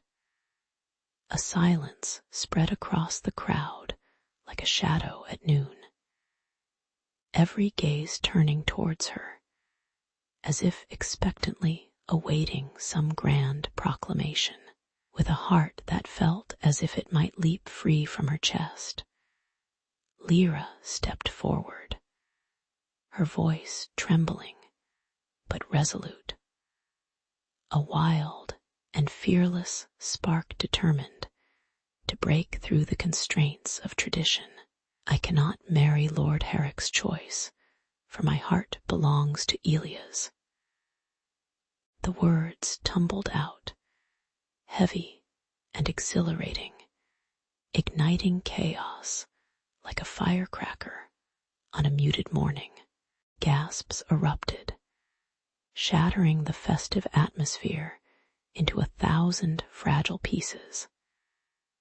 As villagers exchanged bewildered looks, their expressions a delightful mix of shock and glee. Lyra's proclamation hung in the air like a live wire, crackling with energy as murmurs spread, quickening the pulse of confusion. Her father, Lord Herrick, clad in his grand ceremonial robes, a veritable peacock parading before the masses, stiffened at the edges, a vein in his temple twitching as though it were trying to escape the oncoming storm. It was a scene that would be etched into the annals of village lore. Yet, amidst the swirling chaos, Lyra sensed the air grow thick with irony. Here she was, a pawn in her father's game of power, turning the tables and flipping the script of fate in one passionate, reckless moment. Yet the weight of their eyes bore down on her like the sun on a summer's day. The villagers reveling in the delicious drama unfolding before them. Some laughed, others gasped, and a few grinned like old cats watching a mouse dance on hot coals. The bravado of her heart began to cool as she peered at her father, whose expression oscillated between disbelief and rage. A clash of pride and paternal concern blazed in his steely gaze, and Lyra milked the tension of the moment, holding her breath as she awaited his rebuttal. Would he choose the shackles of social reputation over the freedom of love? For a heartbeat, the world seemed to hang suspended, a frozen tableau where the fate of their hearts balanced on a knife's edge. Finally, Lord Herrick's voice broke through the electric silence, steadier than anyone could have expected. You speak of love, Lyra, but have you considered the price? He stepped forward, his imposing figure casting a long shadow, but it was the warmth in his eyes that softened her resolve. The river of chaos continued to swirl around them. Yet, In that flash of vulnerability, Lyra knew instinctively that a battle was brewing, a timeless tug-of-war between love and expectation. With her heart swelling like a tide ready to crash, Lyra took a breath and stood unflinchingly in the face of the storm. Here, in this vibrant village square, love took its first bold step, ready to dismantle the foundations of a world built on pride and ambition. And she embraced it, heart wide open, come what may, as the first light of dawn crept into the sky, casting a golden hue over the village of Eldoria. Lord Herrick awoke with a heavy heart, yet a curious lightness. His stout figure shuffled across the cold stone floor of his chamber, each creak of the wood beneath his feet echoing a thought that had eluded him for so long. Love, in all its absurdity, had pushed his boundaries. He had spent years wrapped in the oppressive cloak of tradition, but this morning it slipped from his shoulders like a well-worn blanket, revealing the blushing warmth of possibility beneath. The air was filled with the sweet scent of blooming lilacs outside his window, reminiscent of the heady scent of the village revelry he had long since tried to suppress. Perhaps, just perhaps, it was time to embrace the laughter of love instead of the burdens of duty. Meanwhile, in the heart of the village, Elias and Lyra stood like a pair of silhouettes against the rising sun, their hands entwined like vines that had found daylight after years of darkness. The villagers peered from their doorways, curiosity mingling with disbelief, as the couple prepared to face a world ready to vilify their union. Yet, in that moment, defiant joy sparkled in Elias' eyes, and Lyra's laughter rang clear and sweet as a church bell tolling on a Sunday. They were bound not just by affection, but by a fierce commitment to rewrite the narrative of their lives, away from scandal and shame, and towards something far grander. Maybe even something resembling a 90s rom-com, with a sprinkle of that cheesy folk music in the background. As if stirred by the couple's resolve, the villagers began to emerge, the cobblestones alive with footsteps and hushed murmurs.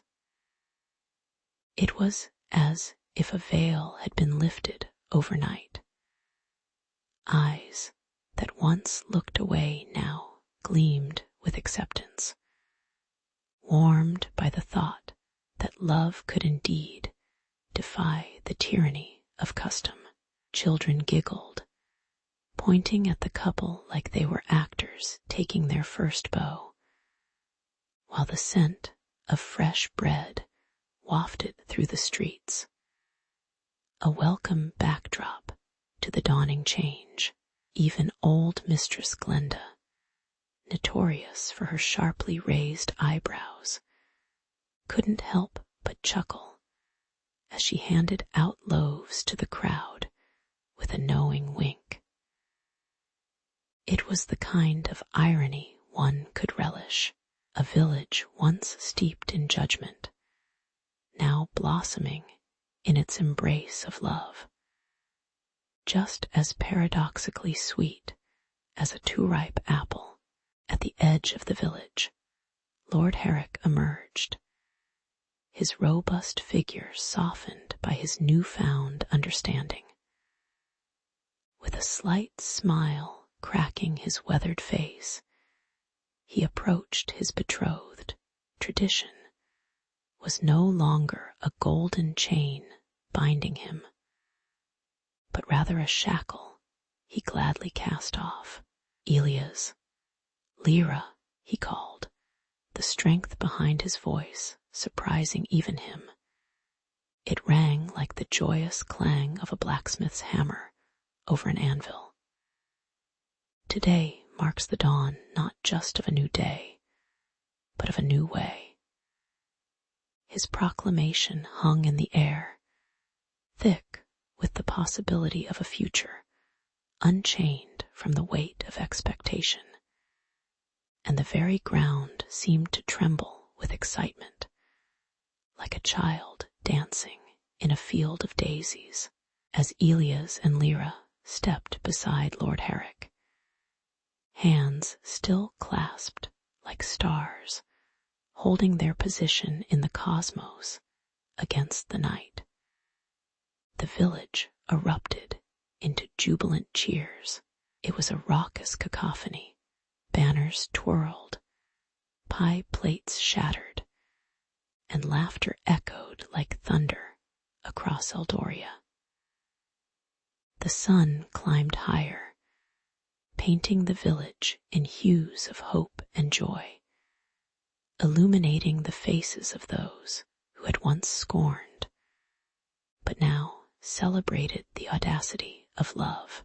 In that moment, in the glow of sunrise and joyous noise, Elias turned to Lyra and said, "Well, if this isn't the start of an epic saga, I don't know what is." And with the sun as their witness, the couple took their first step towards their saga, ready to weave their own tale across the tapestry of Eldoria, leaving behind a legacy that would resonate through ages, just like a catchy pop song that refused to fade away. Under the twinkling chandeliers of Eldoria's grand hall, where golden tapestries whispered secrets of old, young Seraphina glided through the crowd like a sunbeam, piercing through storm clouds. She wore a gown of shimmering sapphire that sparkled with every step, yet her heart was anything but light. As the orchestra played a lively waltz, the sweet scent of blooming night jasmine and roast pheasant wafted through the air. But it was the intoxicating allure of a stranger that stirred something deeper within her. Across the dance floor, a figure caught her eye. Leo, the daring commoner whose spirited laughter seemed to slice through the humdrum of nobility. Oh, if only the walls of societal expectation, as thick as Lord Roderick's mustache, didn't loom between them like a poorly written romance plot device. Seraphina's breath hitched as their gazes locked, and in that electrifying moment, the world faded into a blur of silks and cravats. Who cared if she was the daughter of the most feared lord in the kingdom? For once, she was not a puppet dancing on strings. She was a woman aflame with raw desire. The sound of laughter danced around them, mixing with the clamor of the banquet, a symphony of privilege that felt like a cruel taunt. She could almost hear her father's booming voice in her mind, calling for propriety, while Leo's roguish grin beckoned her towards a realm of thrill and ambition, much like a modern-day Robin Hood. But alas, this was not Sherwood Forest, and the stakes were not merely a matter of stealing from the rich to give to the poor. They were woven into the very fabric of their identities. As Leo stepped closer, the intoxicating aroma of cedar and earth enveloped Seraphina, mingling with the heady perfume of rose oil she had applied in eager anticipation of this night. The lavish ball might have been a showcase of wealth, but within its gilded confines blossomed an urgent truth that pulsed between them. "I know who you are," he whispered, his voice as smooth as the finest Eldorian silk, sending shivers down her spine. His boldness ignited a spark of rebellion in her, the kind that made her heart flutter like a captive bird longing for the sky. Yet, just as she leaned in, the shadows of her father's tyranny crept behind her, an iron grip of expectation that coiled around her courage, reminding her of the chains that bound her to duty and family reputation. What would happen if we danced? She thought, butterflies waging war in her stomach as she imagined what it would feel like to betray her father. For just a moment of carefree revelry, the laughter of the other guests, like bubbles rising to the surface of a boiling pot, became a distant echo, and all that mattered was Leo's outstretched hand, beckoning her to join him in a fateful dance. A rich crimson hue crept across her cheeks as she considered the bold act. A noblewoman waltzing with a commoner. The very thought sparked both thrill and terror. Would the scandal travel faster than the summer breeze, or would her heart propel her forward, shoving aside the murmurs of outraged matrons? After all, life was short. Who could resist a chance to rewrite the rules of this dreary plotline? As they lost themselves in the rhythm of the music, the world around them faded even further, plunging into a dusky blur of swirling gowns and effervescent laughter that felt less like laughter and more like the sly chuckles of fate itself. Seraphina knew well the dangers that lurked, not just in her father's ever-watchful eyes, but in the whispers of the court, primed to ruin a reputation as delicate as the petals of a rose.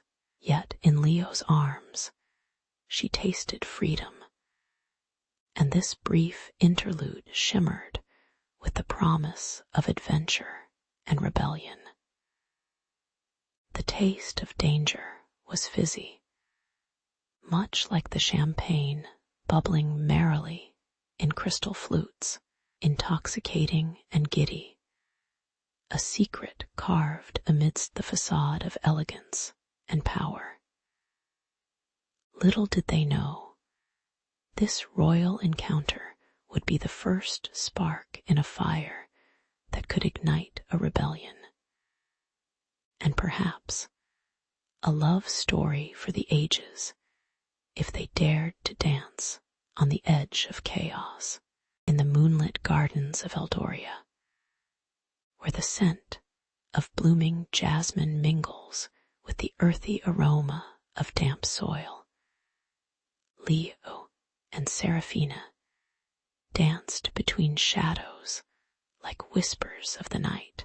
Each stolen glance set their hearts racing faster than a galloping steed, and every brush of their fingertips felt electric, igniting a flame that defied the very laws of their embattled world. They met in hidden alcoves, the walls adorned with climbing vines that shielded them from prying eyes, their laughter as soft as the rustling leaves. Yet, amidst the sweetness of their intimacy, lay an undercurrent of danger, a reminder that their love was a delicate flower in a tempest, and one ill-fated move might send them sprawling into thorns. Oh, but sweet Seraphina had a knack for the dramatic, often likening their rendezvous to forbidden rendezvous from the stories of their childhood, where star-crossed lovers were doomed to dance in the shadows, much like their own romantic escapade, sans the tragic ending. At least, they hoped so. But alas, in every romance, one must contend with the schemers lurking in the dark corners of society. And for Leo and Seraphina, that was none other than Lady Evelyn, a woman with ambition sharper than a dagger. Her eyes glinted like polished schemes, hidden beneath the layers of silk she wore.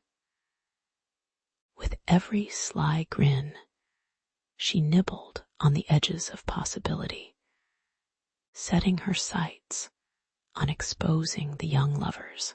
Her suspicions brewed like a storm in a teacup as she watched them from her perch in the corner of every lavish banquet. To her, the court was a chessboard, and revealing their secret would be the checkmate she so desperately craved to humiliate her rivals. The irony was not lost on Leo, for he often joked that their love was practically a competition worthy of America's next top model. A situation only slightly less scandalous than the reality show, but nevertheless fraught with exposure and heartbreak. With each passing day, Leo and Seraphina felt the tightening grip of scrutiny, like a vice around their expanding hearts.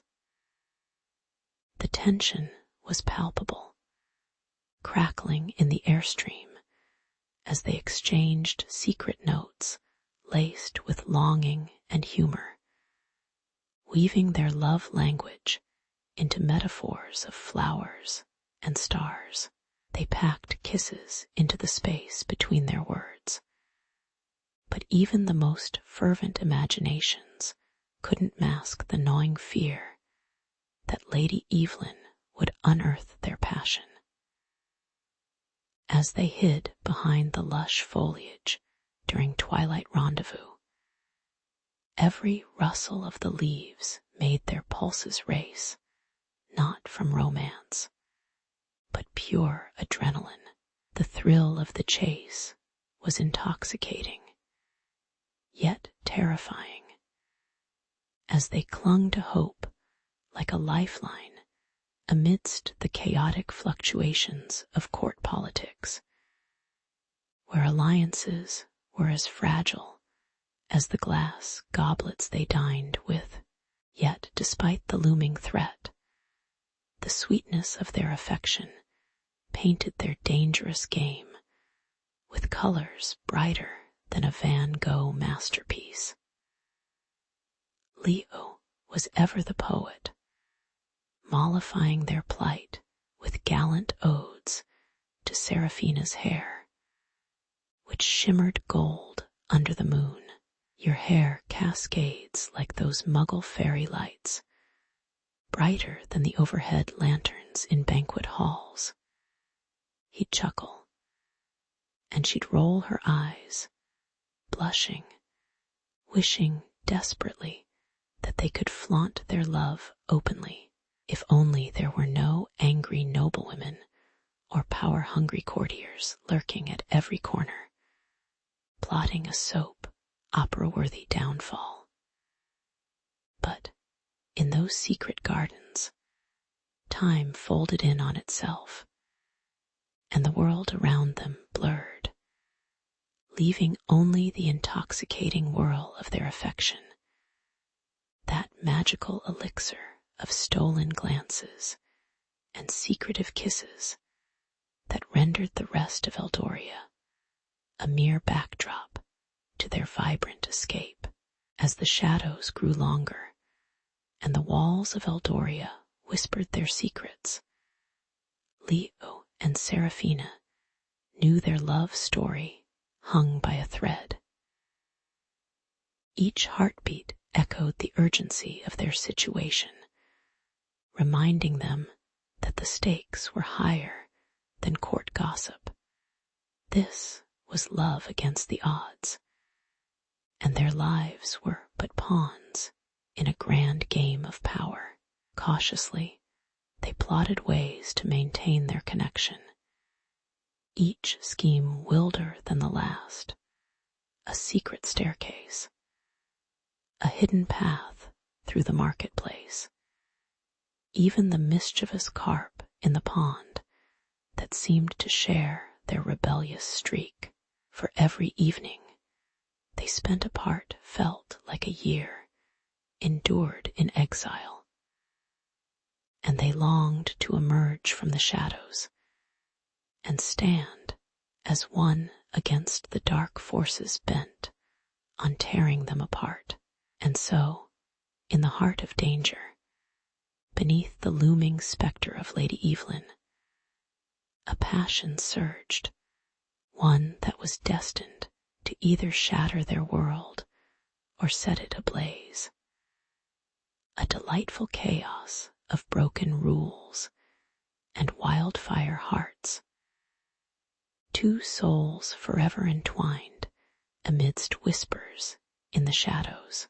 In the dim light of the castle's candlelit corridor, love had finally blossomed between Seraphina and Leo, two souls bound by secrets and stolen moments. They hid in the shadows like thieves of joy, their laughter echoing softly against the stone walls, a defiant note to the oppressive gloom that encased them.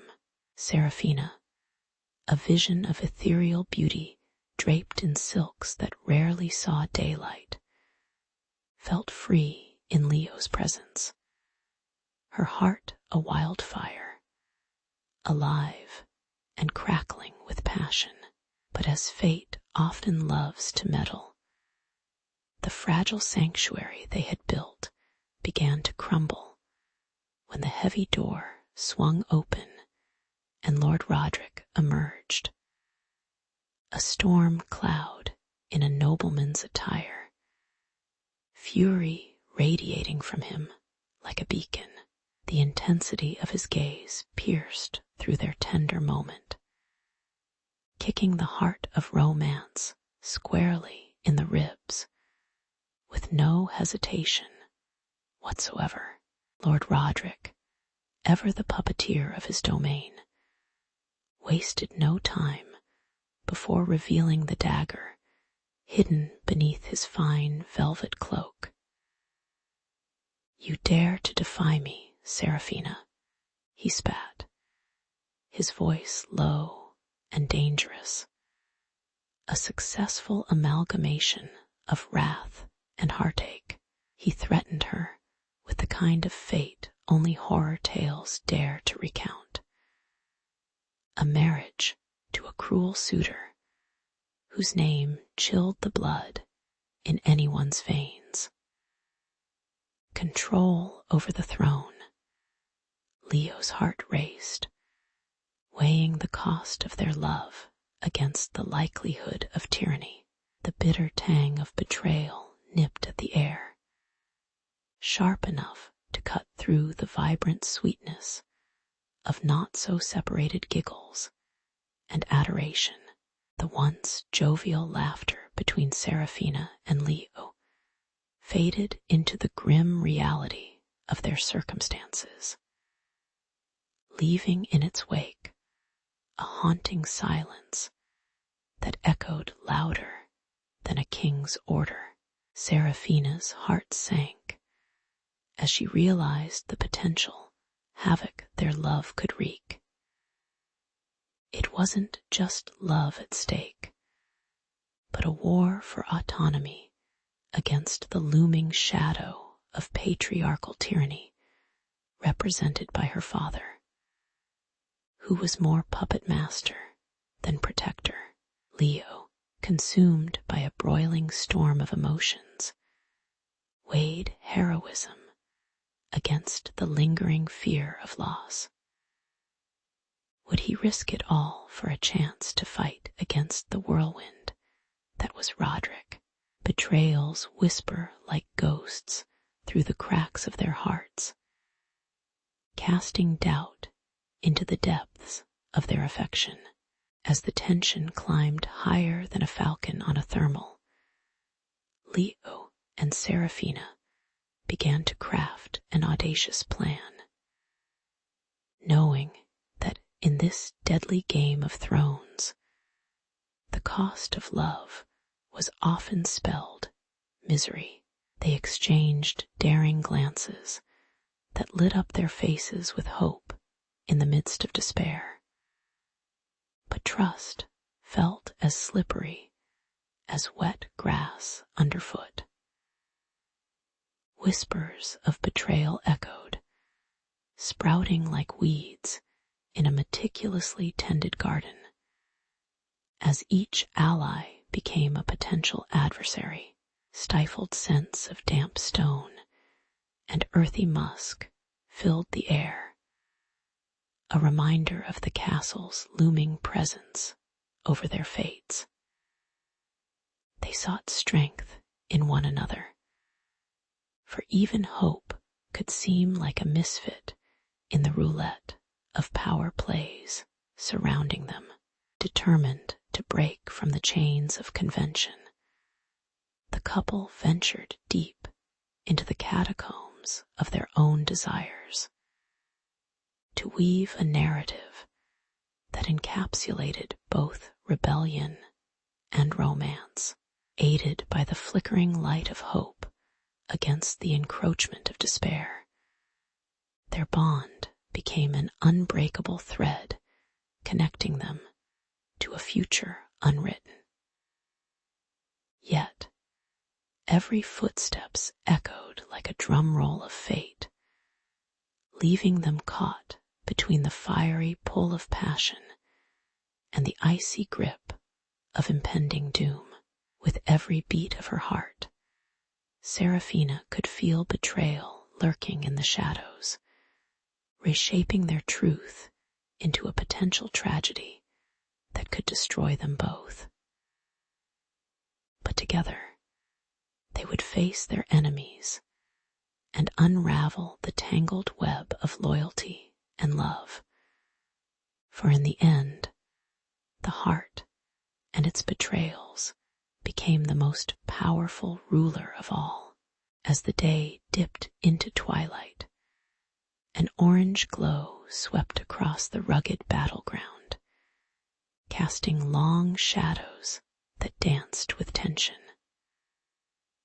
Leo, a young man forged from the fires of desperation and love, stood resolute, sweat glistening on his brow like morning dew on a wildflower. He clutched his sword, its blade reflecting a hint of the fading sun, his heart pounding like a war drum in his chest. Today was no ordinary day. It was the day he would challenge Lord Roderick, a man as feared as a dragon guarding his treasure, for the hand of the captivating Seraphina. The winds carried the scent of damp earth and impending storm, a harbinger of the clash about to unfold. as hope and dread clashed within his soul like thunder in the heavens. Across the field, Lord Roderick loomed, a mountain of arrogance clad in polished armor that glinted like a predator's fangs. His very presence sent shivers through Leo, who could almost hear the sarcastic whispers of ghosts past echoing. "What are you thinking? Challenging a lord?" But Leo's heart sang a different tune, one composed of love's fierce melody, drowning out the doubts that crept in like shadows. Seraphina stood at the edge of the crowd, her breath quickening as fear etched itself onto her delicate features. The tension crackled in the air, thick enough to slice through. One could almost taste the iron tang of conflict rising as the two men squared off, swords drawn like angry stingers poised to strike. With a roar that broke the stillness, the duel began, swords clashing like thunder against lightning. Each strike was a heartbeat between life and death, a testament to their wills and unyielding desires. Leo fought like a hero, emerging from the pages of a romance novel, dodging and parrying, never forgetting the image of Seraphina that ignited his spirit. But the brute force of Lord Roderick came crashing down like reality on a dream, pushing Leo back a step at a time. Every clang of steel echoed through the kingdom like the laughter of the past, mocking the stakes of this brutal dance fueled by love and honor. And somehow, in that chaos, Seraphina's worried gasp became Leo's guiding star. In the heat of the battle, as sweat dripped from their brows like unsteady rivers, Leo stumbled upon a revelation that could seal his fate. He knew Lord Roderick harbored dark secrets. Whispers had floated through dimly lit taverns of a past tainted by deceit and cowardice. Summoning every ounce of courage, Leo shouted the accusation, revealing the Lord's clandestine dealings that could unravel his fine tapestry of power faster than a kitten in a yarn factory. The crowd gasped as if a sudden storm had swept the air from their lungs, and Roderick's fury morphed into visceral panic. Leo, emboldened by his discovery, seized the moment, each word like a dagger, navigating the cavernous heart of the battlefield, shifting the tide of their duel with a single, electrifying revelation. The duel reached a fever pitch, where love and honor collided with the ferocity of a love ballad turned rock concert, the kind that rattles the very bones. With renewed vigor, Leo pressed forward, his sword a flicker of silver in the gloaming light, striking with the ferocity of 1,000 romantic comedies rolled into one. Seraphina's heart raced alongside the furious tempo of the duel. She could hardly bear to watch, yet she couldn't look away. Drawn in by the magnetic pull of fate unraveling, the battlefield, once ominous and grim, became a stage for a tale of undying devotion and honor's retribution. Echoing in the annals of time, far beyond that fateful sunset. As the last clash of steel rang out, resonating in the air like the final chord of a symphony, the outcome had shifted. Destiny had chosen its champion amidst the shadows of power, and the secrets of the heart, with the satisfying clang of swords and the last echoes of Lord Roderick's defeat fading into history. The air around Eldoria felt charged with hope.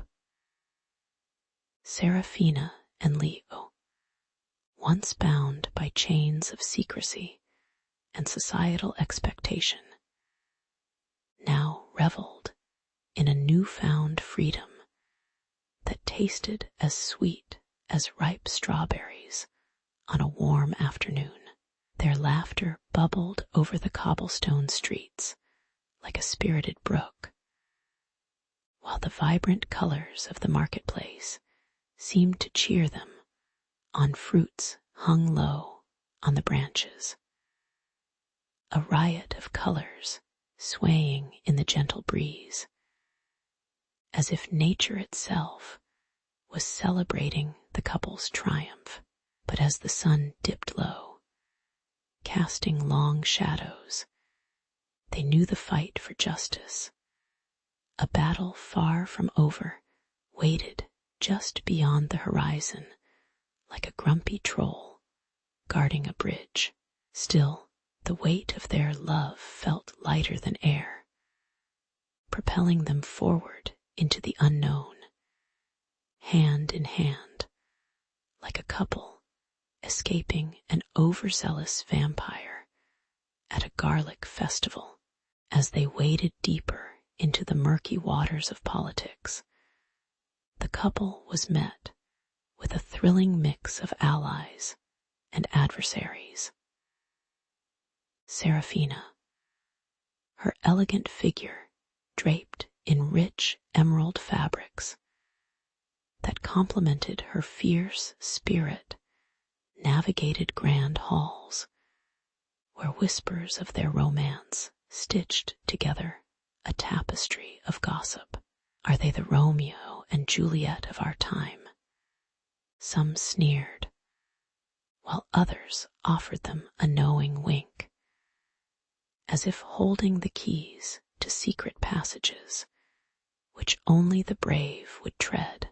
Leo chuckled, recalling how they had once been merely clandestine lovers, but now found themselves at the epicenter of a potential revolution, fending off the huffs and puffs of those whose ornate robes trailed behind them like angry clouds on an otherwise sunny day. Little did the nobles know this love story would weave itself into the very fabric of Eldoria's lore, a plot twist that no brooding bard could have anticipated. But every silver lining has its cloud, and in their quest for equality, our fearless duo encountered a smattering of dragons, metaphorical, of course, but just as daunting. The remnants of Lord Roderick's influence lingered like a bad smell from last week's fish market. And King Alden, affectionate yet oblivious, was torn between his duties and the murmurings of those who clung to the dwindling power of the old regime. The royal court buzzed with tension, their heated discussions crackling like static before a thunderstorm, each voice vying for influence in a game of thrones that could make or break lives. Yet amidst the noise, Leo and Seraphina formed unbreakable bonds with the common folk, giving voice to the silenced and rallying the downtrodden as if they were descendants of Robin Hood himself. The laughter of children echoed through the streets, their innocent joy a reminder that beneath the armor of duty and tradition lay the heart of a kingdom yearning for change. Underneath the regal chandeliers of the grand castle, moments of laughter and camaraderie were interlaced with heated debates, and the clanking of goblets filled to the brim with the finest mead. Imagine Leo challenging a pompous lord whose belly shook like a bowl full of jelly, all while trying to hide his amusement at the man's garish, feathered hat. Seraphina expertly maneuvered through the crowd, her wit and charm like a spell that paved the way for their unified vision, equal rights for all citizens, be they noble-born or lowly peasant. They were dreamers, yes, but the kind that didn't just make wishes upon distant stars. They strategized under the swaying lantern.